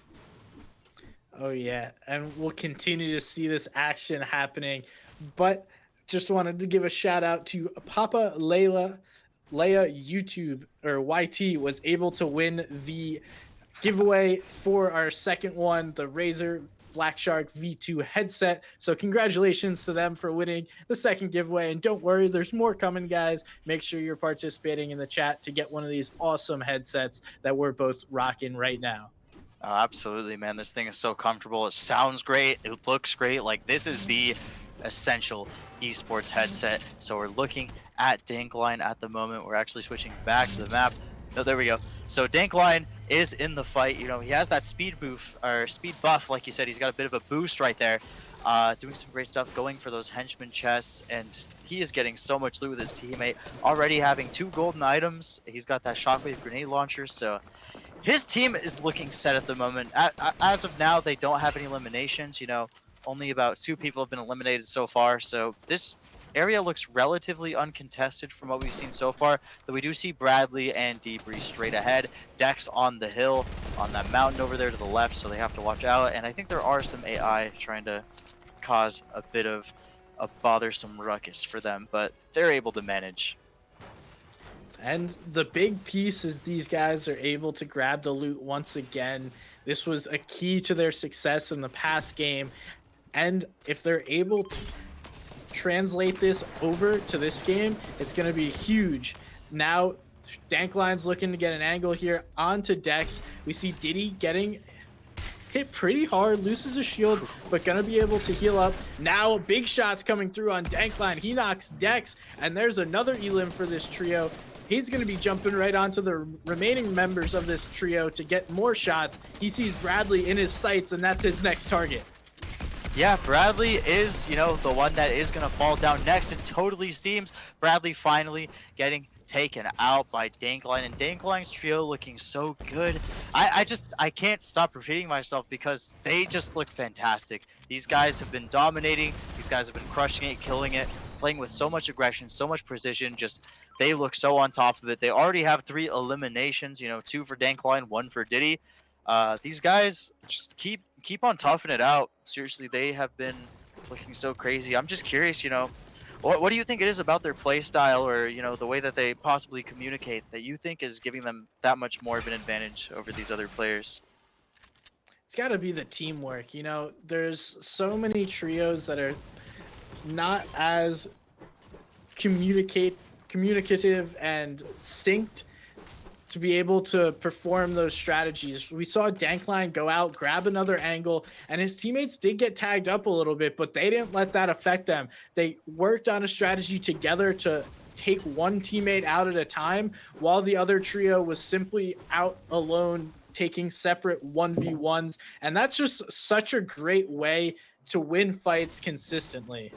Yeah, absolutely. Just having that effective teamwork, you really have to pay attention. You have to respect the fact that you are playing in a game mode in a Fortnite competitive format and setting where you really do have to respect the fact that your opponents as well as yourself do have teammates. For the better, we're seeing them take advantage with these crash pads right there, doing a bit of some trick shots right there with them. I like that, but I do agree that I think having that teamwork, having to push in as a team, it's the three of you, it's trios for a reason. You can't just sit there and take these 1v1s. You're just gonna get absolutely crushed, absolutely stomped because if a team has that much better communication, there's not really much you can do. So panning over to Cheer Pearson. Sadly, Halliday not going to be alive for this one. Hopefully, they can get the reboot if possible, but it's looking a bit tough for them. They don't really have any kills yet, and they are down a player. But looking over at Sharkman, just already still putting on that pressure. Sharkman looking to get his first frag. His teammates already have one or two, so he's looking to get some as well.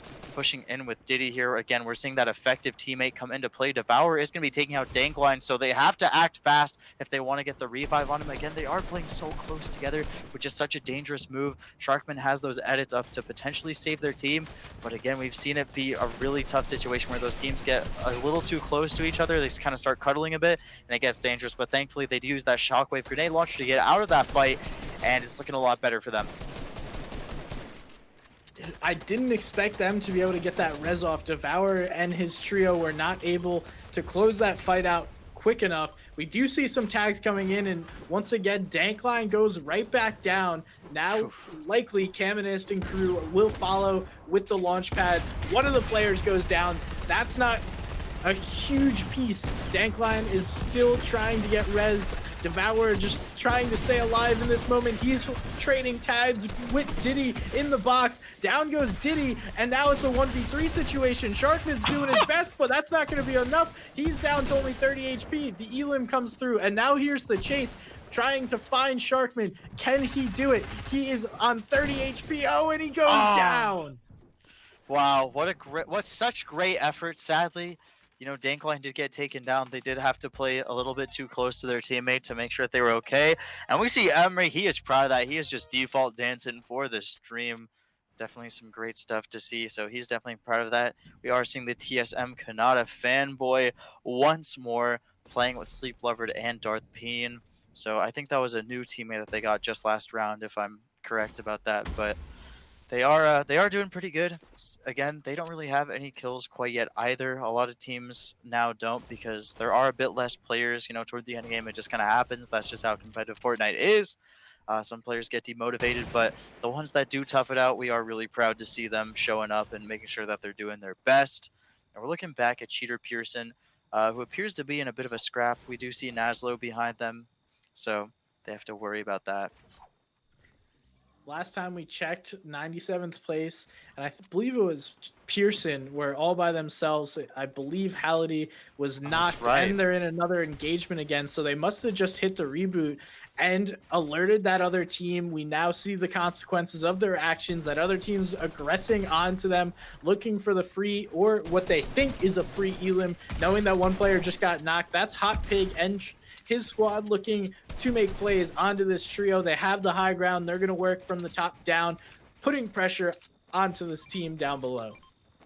Yeah, so they are being very aggressive. They have those crash pads. They have the items necessary to potentially push in. Hot Pig just using those crash pads to find their opponent out, trying to get those buildings away so they can get some shots in. They're trying to destroy the building, going for some edits. They're playing near cheesy, though. Hot Pig does get shot at. Hot Pig within close proximity. He's getting taken out by 97th place. So 97th place, it seemed like a very dangerous fight. They're doing pretty good. So Hot Pig is going to be going down. We do see that Cheesy is trying to avenge Hot Pig as well as Naslo. So they are getting those items from their fallen teammate, trying to utilize them to the best of their ability. But it does seem a bit stressful. It does seem like kind of a chaotic situation for these guys. They do look for a better opportunity to find some sort of push, find some sort of escape route to go in on their opponents, maybe even just dodge them entirely. But we're going to see how they take this. It looks like they are committed to this fight. They know they can take these guys on. They've done it before in the past. They managed to get one shot onto the opposing player. So Cheesy looking really good going against Halliday. Halliday taking a bit of damage, but Halliday is looking really good so far. so far, just, not really too much he has to worry about quite yet, though. Cheesy is on the come up trying to get that high ground, but they kind of gave up a bit of space to opt to play for some health. They do take the high ground, but give it up due to the heals necessary to survive. Halliday trades some tags here with Cheesy. Halliday and both Cheesy are super weak. Down goes Naslo. Cheesy is getting sprayed from all kinds of directions. He's just trying to navigate himself out of here. He does so for a second, but how long will this last? He drops his last chug splash and is now going to try to get some heals off. Is he going to be able to take these minis? He's waiting, buying time to be able to get at least 90 or so HP back. The other team below has to know he's all by himself. They're going to look for this Elim. Naslo had the ability to be shaken, yet they do shoot at this wall. They know exactly where Cheesy is, and this is only a matter of time. He's going to extend this fight as long as he can, use some builds, but in the end, he will go down. Very few people win a 1v3, and if I caster curse him to win a 1v3 fight, I will take that. Yeah, hopefully that can be the case, though, which I don't think it will be. every time we try to hype up those players, sadly they do get taken out. But Cheesy looking fantastic. Yeah, that's it. I'm gonna just leave that as it was. I ain't gonna comment on that. I think it's the word fantastic. I would avoid that word. That's it. So I'm going to work on that. Fantastic. Thrown out the window. We're never going to say it again on the Esports Arena stream. Moz, if you could ban that from the chat, I would be more than happy. But we do see Epic Walrus get closed in here. Meltor as well. Just looking at this action. Caminist looking so aggressive. Trying to go for a spectacular play of their own. And they do have the high ground. The launch pad is down in the play. Dimer taking a bit of damage. Trying to use that launch pad. We're going to see the beam come out. They're not going to get anything onto Meltor, so Canvas opts for the players that are nearby, which I think is a bit of a smarter move, and Dimer is going to be taken out. Dimer's playing by himself, and Meltor decided to disengage this, but Caminist and Trio do not want to give this up. They found Meltor again. There goes a car flying. Looks like he probably hit a crash pad to get some distance. Drops another launch pad. Now it's just a matter of time for Meltor to survive. He's going to spend as many materials to protect himself on his way out, but it might just be a lost cause. Here comes the big shots. 1 HP at this moment. Meltor just barely surviving. Is Caminist going to finish that off? And I'm going to guess he does, as we now tune back into Frenzy Farms with the Lugi squad and 97th place. Down goes Meltor. I figured it was only a matter of time. He was melted. Lugi also getting shot at, so Lugi not looking too good. The Lugi players are getting just destroyed, but I mean, Bandit's looking pretty healthy. Sadly, Griffin is down for the count, but Blix has some health. They have a bit of more room to work with, so they could potentially get the reboot on their teammate later on through the fight. We've seen it happen before, though it is pretty close to endgame. Just pretty soon here, we are edging on that very shortly, so we might not see that. But Halliday, 97th place, that trio is looking so aggressive. They are just holding that angle. They're making sure nobody gets in, though we do see Cheater Pearson. He is taking a lot of damage. He is very weak. He has to be very careful as Bandit is close on his tail. He is going to try to chase this player out. I'm not sure how successful it's going to be, but Bandit wants to finish them off. He has a bit more high ground to work with, so thankfully he did take up some space, but Pearson is going to find that escape route. They are going to get out through the cave, find some other areas to get out from, and Cheater Pearson just hanging out underneath him, has no idea, but Bandit just looking for anybody to finish off right here as they're playing around Blix. We do look at Alfie, though, who's also looking I can't do that. Spectacular with 1 kill at the moment. So, I don't know. Way to catch yourself there. Almost did it to him.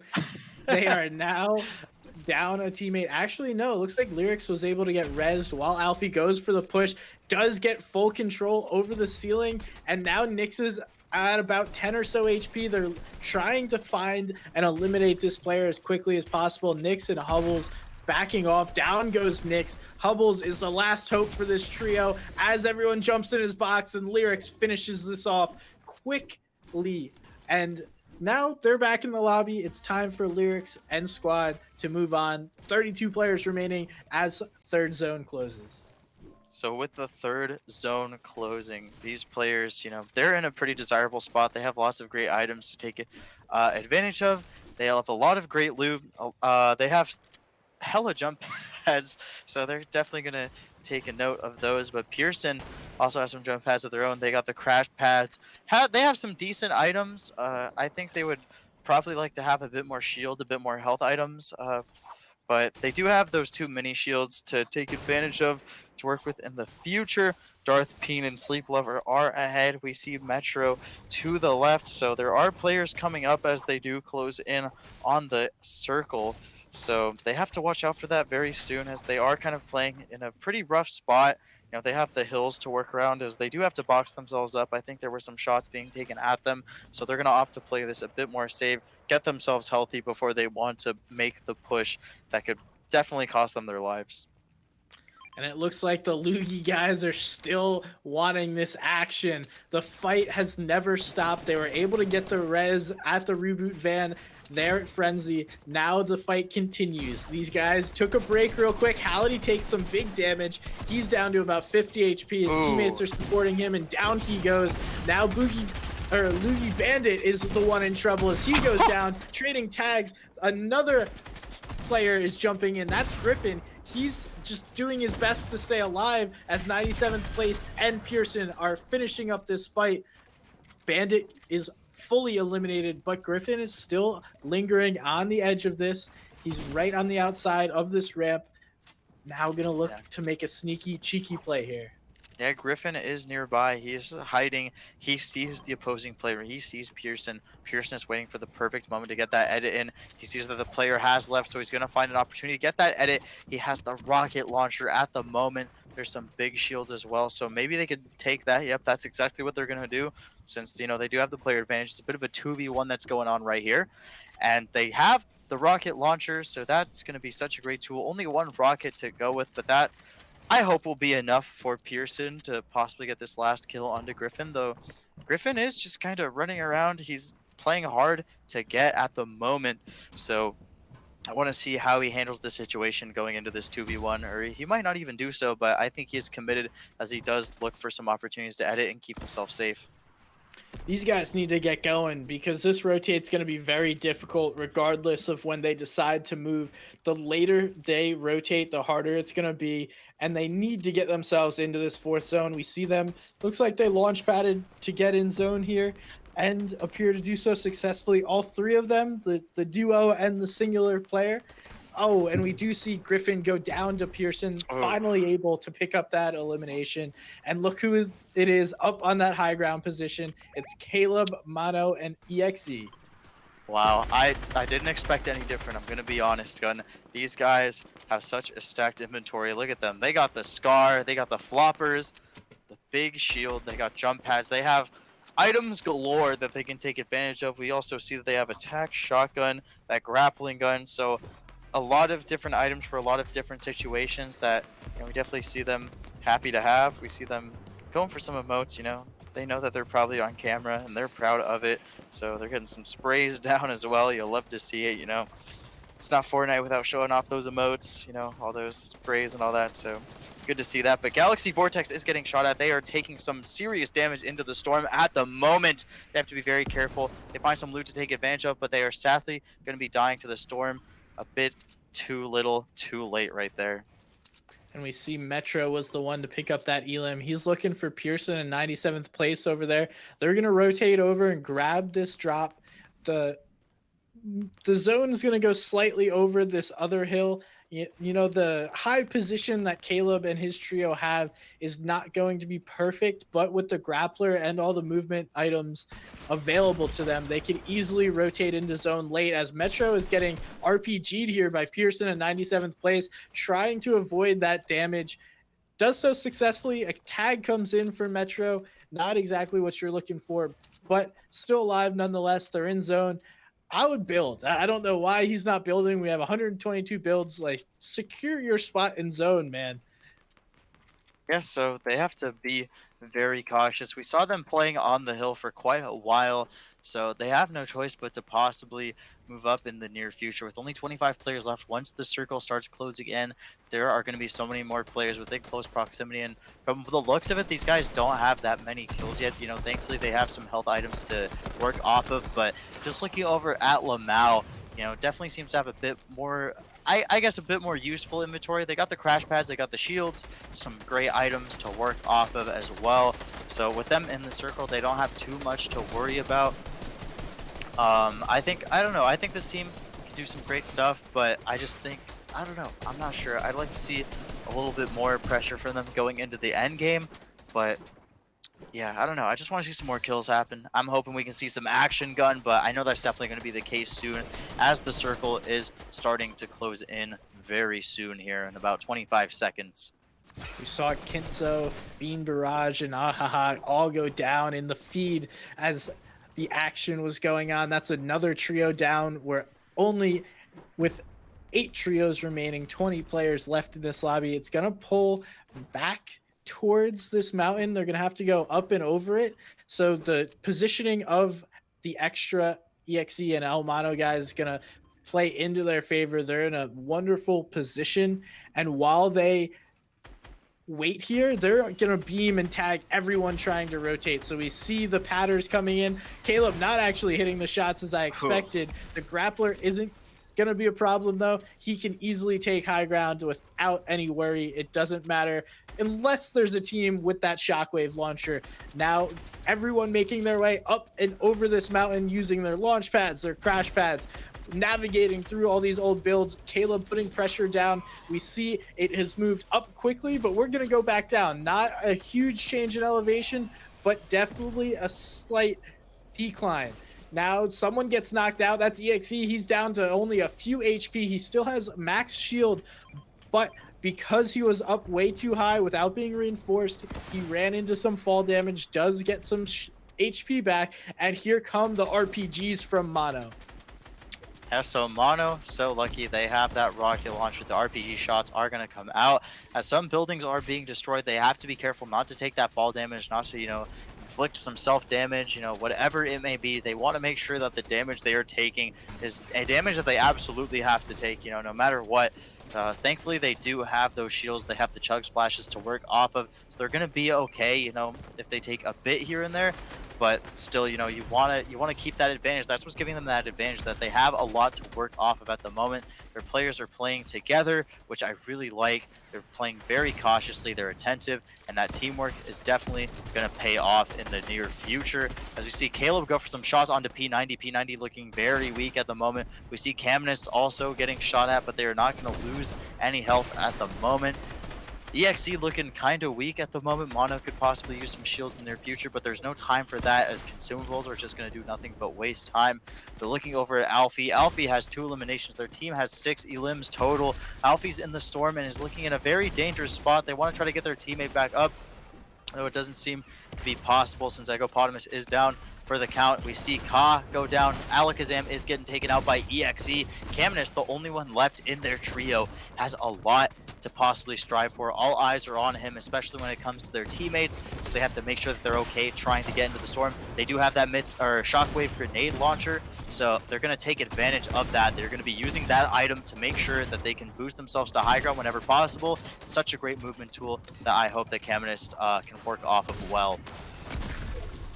It only helps you though if it's used effectively, and down he goes. That's Pearson in 97th place, able to remain alive throughout this entire endgame. We know who's on high ground, but these guys are owning the mid ground and low. Then there's Zerk. Oh, and they almost get knocked out. He does get thrown into Storm. There's Mono. He's now going to have to run back in, while Pearson in 97th place have now taken high ground. This game has quickly turned around.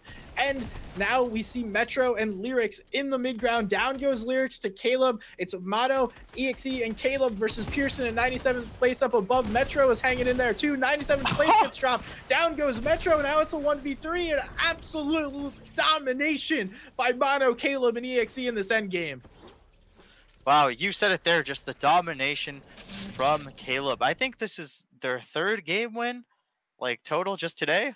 Am I correct about That that? would be correct. They won the first 3 2, and here's the third. games. So we've seen teams in the past throughout this tournament series get away with 2 wins, but three, I think two of them were like back to back, like you said. So to see them have that is absolutely legendary. That is going to be so good for their placement. They want that cash prize. They need that dosh, and they are just playing their hearts out for those prizes. They want those Razer Black Shark D2 headsets. Guys, if you want a chance at getting one, exclamation point Razer, exclamation point giveaway. But I've got to say, Gun, what a fantastic game. We're we are going to be back soon with our final giveaway that's coming up after game 6. So game 6 is going to happen very shortly, guys. We're going to take a quick intermission. We will see you very shortly.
And we are back with the Razer Tournament Series featuring Fortnite, hosted by the Esports Arena.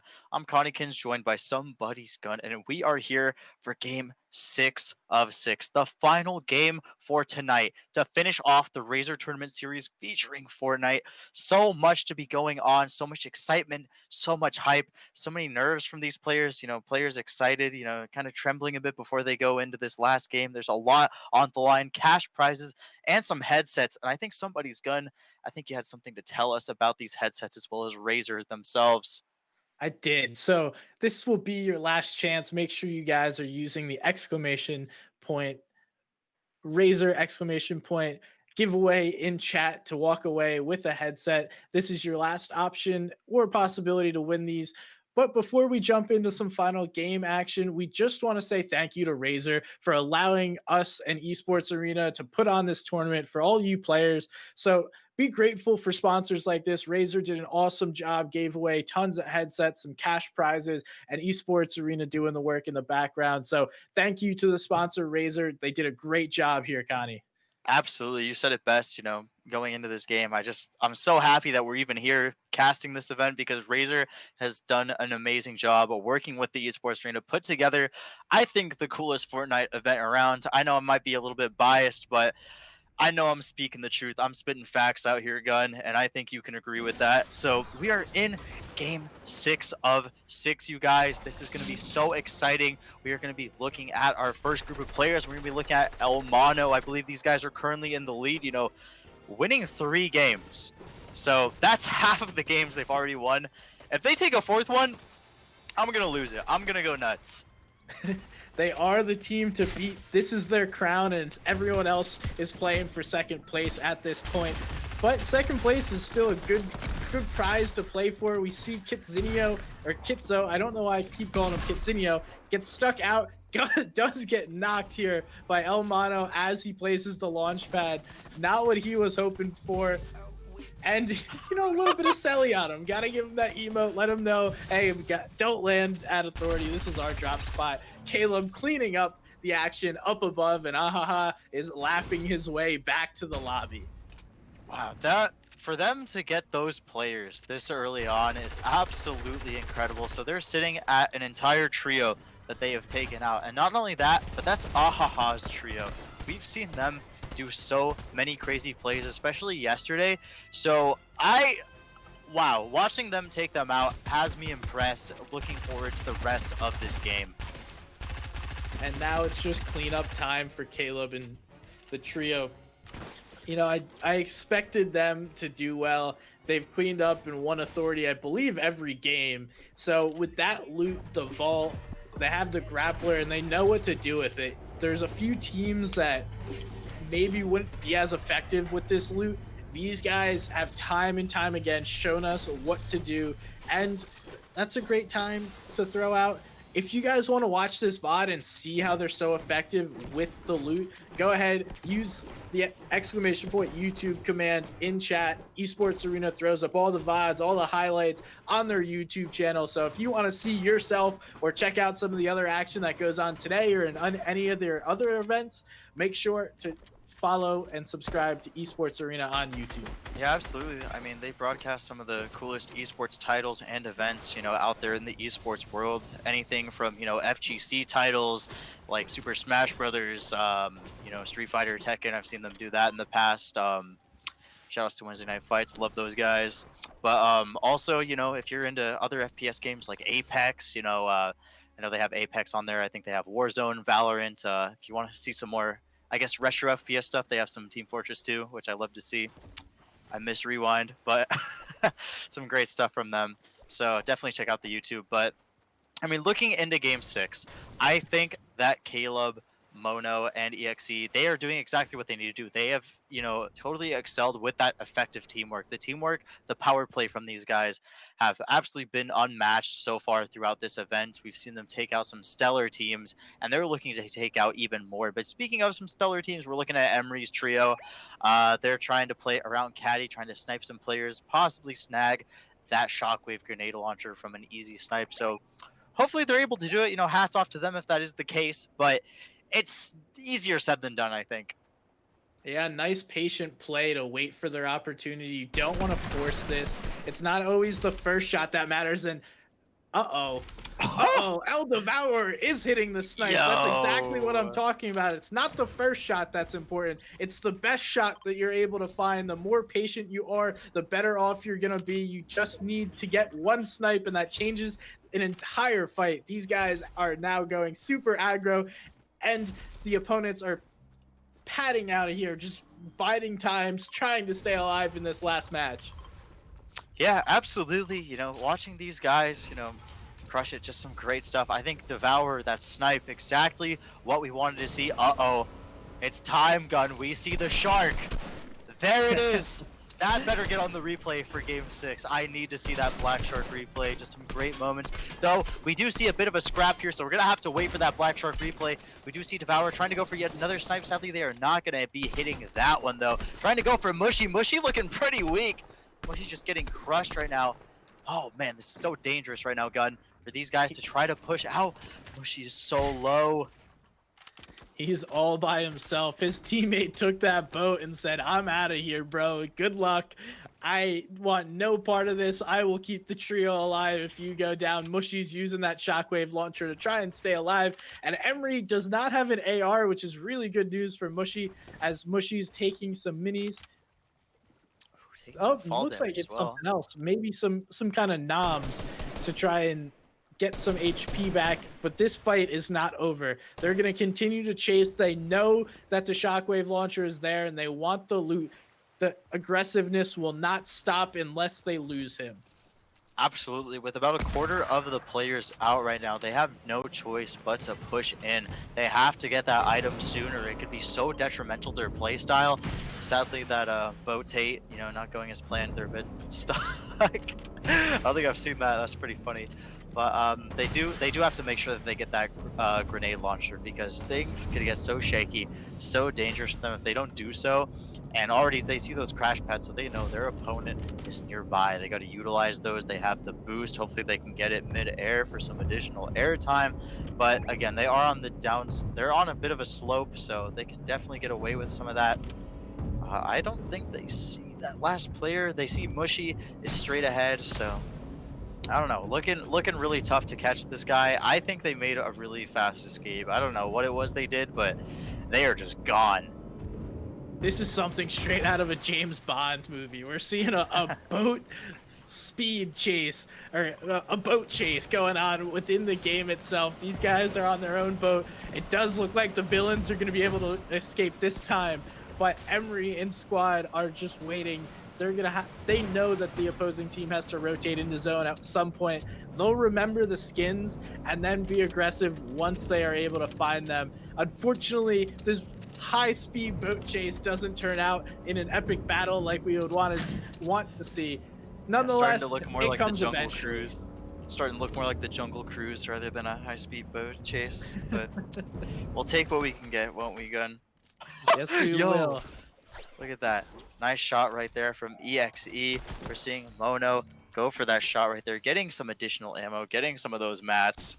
I I love this trio. This trio is absolutely killing it. And look at them. They have 4 elims right now. For 41 players left and only about, 10 players being taken out at the moment. That's pretty good. That's really good. They're actually sitting at 4 at the, or, I'm sorry, 5. They just keep racking up the kills. So that is a half of the total eliminations throughout this match already going to El Mono squad. These guys are not done. We've seen it before. I'll say it again because this is their play style. They want to be aggressive and they know they're better than everyone else. They've shown their dominance throughout these games. 3 wins in 5 matches, and who knows how this 6th one will turn out. Is this player going to be able to hide? No. Mono knows he's right there. He grabs the wall. Sorry, Grizz. You're going back to the lobby. They've found you, and it's just a matter of time at this point. There he is in the window, so he has an opportunity to get a shot through the window. That's what El Mono does. They got the rocket launcher. Yeah, El Mono is just playing with his food at the moment, letting him move around. I'll let him have that free range for a bit, but he's going to close in for the kill very soon. There are the crash pads, and Mono has no choice but to chase. They're going to get some shots with the pistol. Yo. Okay, I was hoping that would close out a bit sooner, but we see Olmono, again, just stalling for that time. He has a bit of room to work with, especially, just looking at the stats, looking at the kill count, looking at the current placements. He has so much that he can do right now, and he is in that person's head. We are seeing APF Grizzly get taken down by Elmono, and there it is. Grizzly went for the straight 50-50, but not the play you want to make against that guy because he's one of the better players in this lobby. Not someone I would want to take a 50-50 against. It happens, sometimes you're forced into those situations. I think Grizz was hoping he was able to take that player down. His teammates weren't anywhere nearby, and they continue on the hunt. Yeah, they are sitting at 7 eliminations at the moment. So these guys are looking fantastic. Nope. Oh, they're looking well lit. They're looking well lit for this game 6. So they are going in. They are looking amazing, trying to get those kills. I think they're going to try to find their 8th here, as they do have a bit of high ground. They have Island right there ready to get the kill. We do see Ka and Alakazam on the bottom. They are taking some damage. So dangerous. Mono searching out his opponents. These guys continuing to force the aggressiveness in this fight. Alakazam uses that crash pad to try and disengage. He gets hit as he's going down. Here comes the RPG fire. EXE is right on their heads. He's not done with this engagement. Oh no, is he going for the pickaxe? No, that was just to try and break the wall. He switches to the drum gun, ends the fight, and down goes yet another trio at the hands of Caleb, EXE, and El Mono. Yeah, so again, just these guys absolutely crushing it. They are so dominant. These guys are in first place, and they are not looking to change that anytime soon. They have 10 eliminations at the moment, and with 41 players, 26 left. Wow, that is incredible. It is quite incredible. These guys are putting a staple on their performance today. They want nothing less than a 20 elim win, capping off this tournament with 4 victory royales. Who knows how many eliminations? I'd say they'd have to be approaching triple digits if they hit a 20 elim win here, and that's absolutely fantastic. Oh, they're just emoing out in the open. This is reminiscent of Zate taking the L out in the open, and they know it's time. They see these guys up on the hill, and There it is. Yep, The push. here it comes. They got the rockets to do so. So I am so stoked to see how this is going to finish off. Caleb, staying a bit low. They have some opportunity to catch some players off guard that might be trying to escape. But we do see the pistol come out once again. Like you said, that pistol proving to be so effective. Both a great mid and medium range weapon. At a distance, it's not going to do too great for you, but you can consistently put pressure down with it. 16 shots and it fires as quickly as you can press your trigger finger. El Mono coming to support his teammate right back on top of him. This is great teamwork. Metro looking to take this fight, keeping the high ground. Mono's reloading that RPG, probably going to go for a knockdown play here. We do see that come out.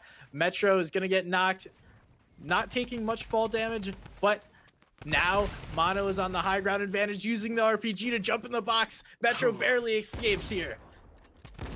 Metro trying to get out, looking so dangerous. Metro gets a shot onto El Mono. This could be a really good shot, but sadly, it's not going to carry out. And El Mono, just taunting right there, getting that emote in. Amazing work. A job well done from these guys. Caleb still in. These players have some opportunity to get themselves healed up. But we're looking back at Caminist, who does spot out Army behind the taxi cab. So they're going to chase them going in to close out that final kill, getting some more damage onto them. Though it's not going to be enough to do anything too detrimental yet. They have to worry about the storm around them. So Army has to find a great opportunity to get out, but they're not going to find it, as they do get sandwiched by Devourer and Caminist. This lobby is quickly being devoured by this aggressive play that we see all across the field. Only 21 players remaining, and continued aggro from everyone in this lobby. They all know if you want a chance at one of the top prizes or those headsets, you need to put a staple. You need to solidify your last placement with elims, with the placement points. Placements are going to come, right? There's only 21 players remaining. So it all comes down to who can get the elims, as it does look like either Devour or Lyrics, or Emery, sorry, was able to hit a snipe on the EXE.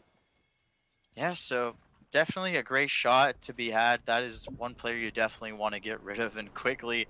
So they are, healthy once more. So they have to worry so much about going into this battle because those players know what they're doing. There is money on the line. There are some Razer Black Shark V2 headsets on the line as well that they want to be able to get away with. They want to win those. Those are up for grabs. They're trying to keep them. Though EXE is taking a bit of damage from Caminus, a nice little shot right there, but definitely not going to put a dent. And there we go. We are seeing the Shark finally get taken down. So there we go. Some extra ammo for those players. We do see a health pack nearby, but they don't need it. Oh, Mono's got this in the bag. They don't even got to worry about health because their damage does all of that for them. They don't have to worry about anything. They got that grappling gun, and they're just going into this battle amazing. Not really too much to, I guess, be troubled by. There is Cutie, Sunny behind. I I think they do notice, so El Mono is gonna go for that. Oh, do they not notice? Oh, I don't think they noticed. Oh wait, Now there it he's is. There he sees it. the verbal cues coming through, or the audio cues, I should say, as you hit the zip line. Cutie Sunny is gonna go down. He's only the next victim. Welcome to the long line. These guys have eliminated way too many people. We're fighting for the mats in the end. The little emotes and this victory lap is all but fun, showing us it's just some fun having some Fortnite out here when you're good at the game. Oh no, they're Man. carrying him up. What are we doing here? Oh, No. it's quite Oh. unfortunate for Sunny. Maybe next time, man. Oh man, Sunny just getting yeeted across onto the ground, just barely missing it, hoping they would land in the water. Not the case though for them. As Mono, just looking at the home stretch with some success, waving to the crowd along the way to the finish line, looking so happy. They have at the moment 12 eliminations, about to be their 13th as they take down Galaxy. So Galaxy is going down. These players, oh my goodness, 13 eliminations at the moment, 19 players. They have more than half, more than 2/3 of the players that are currently left remaining on the map right now into game 6. And Mono, just going for that walk right there, looking kind of goofy. He's just I ain't gonna say anything. I'm gonna let the emote do the talking for him, Gun. But he does have to be careful. Can't celebrate too early, as there are players straight ahead. That's gonna be the Luigi trio, having to find a way to deal with Mono. I think they've just been triggered. They found the trio that wanted to shoot at them, and here comes that pressure. Down goes Blixie, and Griffin is soon to follow. There's another trio here. Actually, EXE does go down. They're not able to save him in time, so he gets fully eliminated. Now it's up to Mono and Caleb, who aren't in a great position as far as health goes. Materials, heals, everything. They should be fine. Not going to be great without their teammate, though. It doesn't matter. These guys are jumping in boxes. Here comes another Elim. They want the mythic weapons, and now Mono has 3 of them. Yeah, so unfortunate to see. We are seeing Caleb have to worry. This is such a tough situation for the remaining players that are alive. 16 left, 7 teams total, and they're all so close to each other. These are the players that want that money. This is their last chance to get those cash prizes, get those Black Shark V2 headsets courtesy of Razer. This is where they have to go in. It's all the marbles. Everything is on the line here. These players are quite literally fighting for their lives, fighting for the money. They need it. Everything is on the table right now. The stops, they have to worry about so much at the moment. So here it comes. Caleb, looking for a better opportunity. Not really seeing anything quite yet, though they are getting some shots at from above. That's going to be Caminus and Devourer trying to take out Caleb, and that is a pick that they definitely want to get. Normally, I'll talk about the terrain and what this end game is going to look like. Not this time. These guys deserve all the credit. They deserve all the recognition for what they've done here today.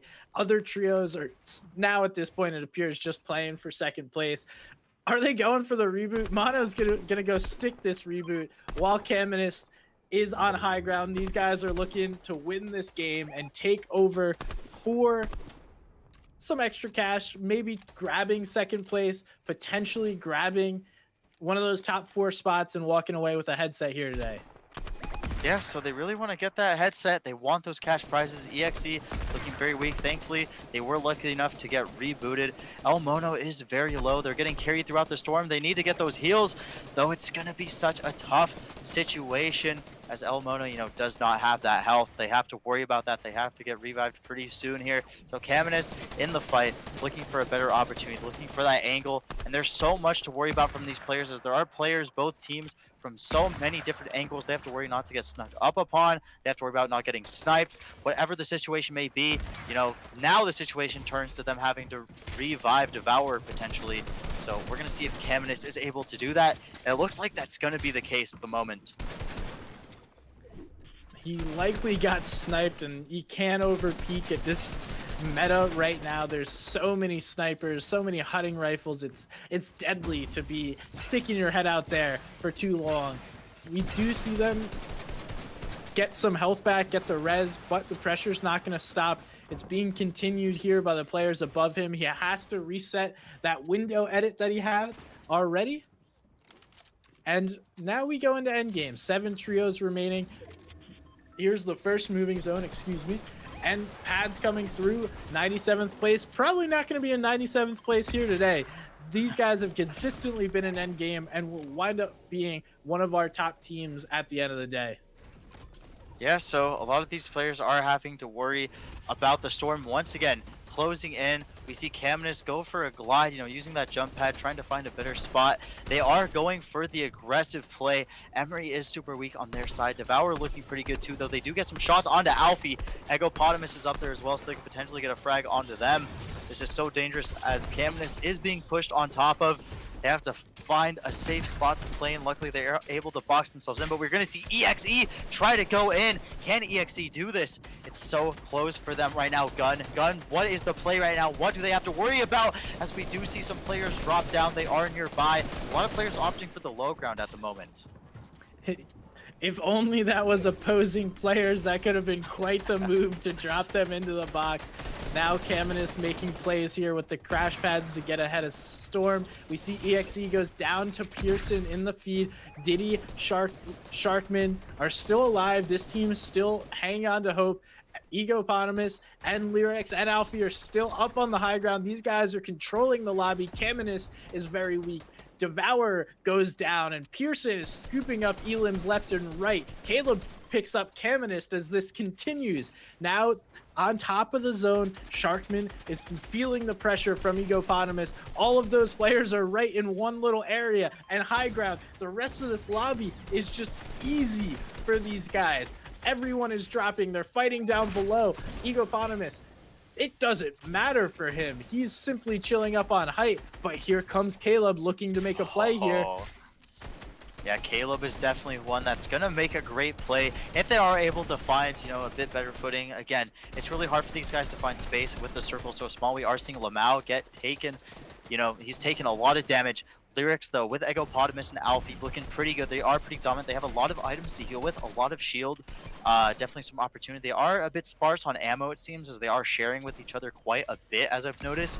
But again, they have that high ground to work off of. If they are able to share their resources properly, there's a lot they can work off of. As we see Diddy try to make an escape as well. But it's going to be tough for anybody to find kills at the moment. There's that health pack right there, so maybe a player could take advantage of that in the near future. Though we are seeing Sharkman take down Lamau.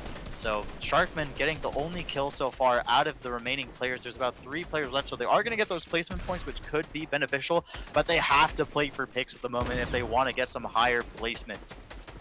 2 full trios remaining, and then this duo we're watching here, Sharkman and Diddy, making plays onto a full trio. Pearson putting pressure, more angles that Sharkman has to deal with. He knows players are down below and up above him. He walks into the wrong bot. He does not control that ceiling. Now they have to find another way to navigate through this, and Elim does come through as Diddy goes down to 97th place. Now it's just Sharkman by himself, looking to make a clutch play and win all together, while Lyric, Ego, on the high ground. He jumps down, Oh, making plays. He does get one drop. Now it's a 3v1. Pearson is all but lost while he tries to clutch this up. Can he do it? Does Pearson have it in him to take down a 3v1 and win this game? Walk away with some bragging rights as winning one of the 3 games in the tournament. Lyrics trying to get in the box here of 97th place. Pearson up above. How does this end? Oh, down goes one. Pearson is able to scoop one elim. Another. It's a 2v1 situation, and Pearson loses it out to Alfie and Egoponymous as they clutch it up with the big shotgun shots to take this home. wow. Fantastic stuff we saw. We saw some great stuff throughout this tournament. Congratulations to Alfie for winning game 6 with their trio. What amazing plays by those guys, especially to, El Mono taking away 3 games. Not only that, but absolutely crushing it. Like those stats, like record breaking stats with them actually getting so many kills, so many frags, just those numbers are up there, man. I think it's going to be really hard for anybody to break that in the upcoming games or just with some other tournaments in general. That trio was just looking so dominant, so tough that a lot of teams didn't really know what to do against them. And it showed. They had that pressure.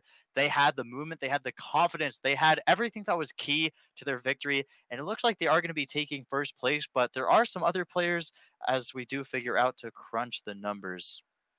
Yeah, while we wait for the leaderboard client to get updated, I mean, we could all but congratulate that trio. They won 3 games today. It's going to be hard for anyone to beat that. While we have the chance, there's going to be one more opportunity to win one of these Razer Black Shark V2 headsets. I mean, look at that. Look at that. That's wonderful. Make sure you're using the giveaway and Razer command in chat to take this home. Absolutely, yeah. So definitely use those commands if you want to take advantage of that. Get yourself some awesome swag, courtesy of Razer.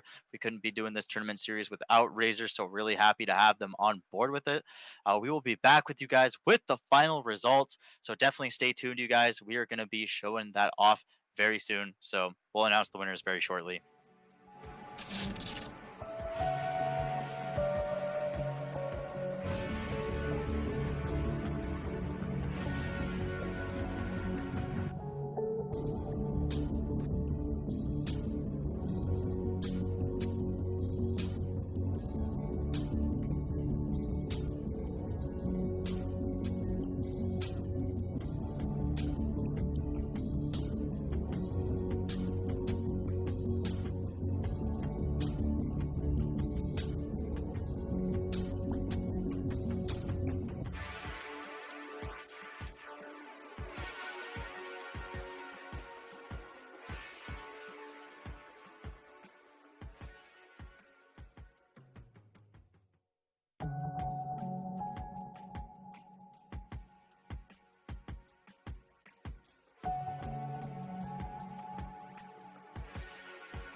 And we are back, you guys, with the Razer Tournament Series featuring Fortnite, hosted by the Esports Arena. I'm Connikins, joined by somebody's gun. And we saw some fantastic matches. I can finally say that word as nobody's playing right now. I'm off the hook, gun. So nobody could yell at me. Nobody's going to die anymore. The results are in, unless we get a magical game 7. But that's not going to be the case, as we have the results page. And look at that, gun. Oh my God Squad absolutely ran away with this one. 317 points. Grimdale coming in second. So back-to-back solid performances for them. EXO with 173 points, tying Soft Aimers for third and fourth place. MLA with 144 in fifth, Earnings Check in sixth, Bonkers in seventh, and Glizzy rounding out our top 8. Congratulations to both God Squad, Grimdale for walking away with some cash prizes today. Then XO Soft Aimers also get involved with some Razer Black Shark V2 headsets. Congratulations to everyone. Thank you to all of our participants. Great job today. Yeah, absolutely. So great to see Grimdale, getting second as opposed to first yesterday. They did some great stuff, but seriously, man, the God Squad in first place with 317 points. That was some great stuff. I was really proud to see them just absolutely crush it. El Mono, EXE, just those guys were so explosive, so cool to watch. I believe I can't remember the last player's name for the life of me. What was it Caleb, again? Caleb, gotcha. Caleb, that's who it was. That's who it was, Caleb. Those guys were so fantastic. I loved watching them, and I really hope, these guys go down in Fortnite competitive history, because I was really happy to see them, and I hope to see a lot more of them in the near future. Well, So that was it from us. I am somebody's gun. I am a caster and a Fortnite educational commentary guy alongside Connikins. Thank you guys for joining us in the Razer Tournament Series. Once again, congratulations to Team God Squad. Those guys absolutely killed it here today. Connie, close us out. yeah, so thank you again, Gun. Definitely check Gun out. If anybody's interested in me, I do commentary, production, you name it. If it's in esports, I've probably done it or continue to do it. I'm sorry.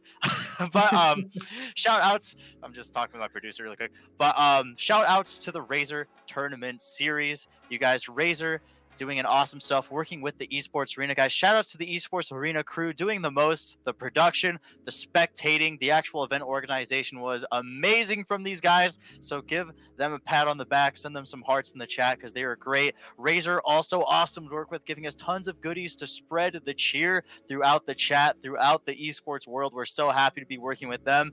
And of course, congrats to all of our players and the God Squad for taking home the W. They're going to get $350 and those headsets, the Black Shark V2s from Razer. So guys, thank you so much for watching, and have a great night.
Every decision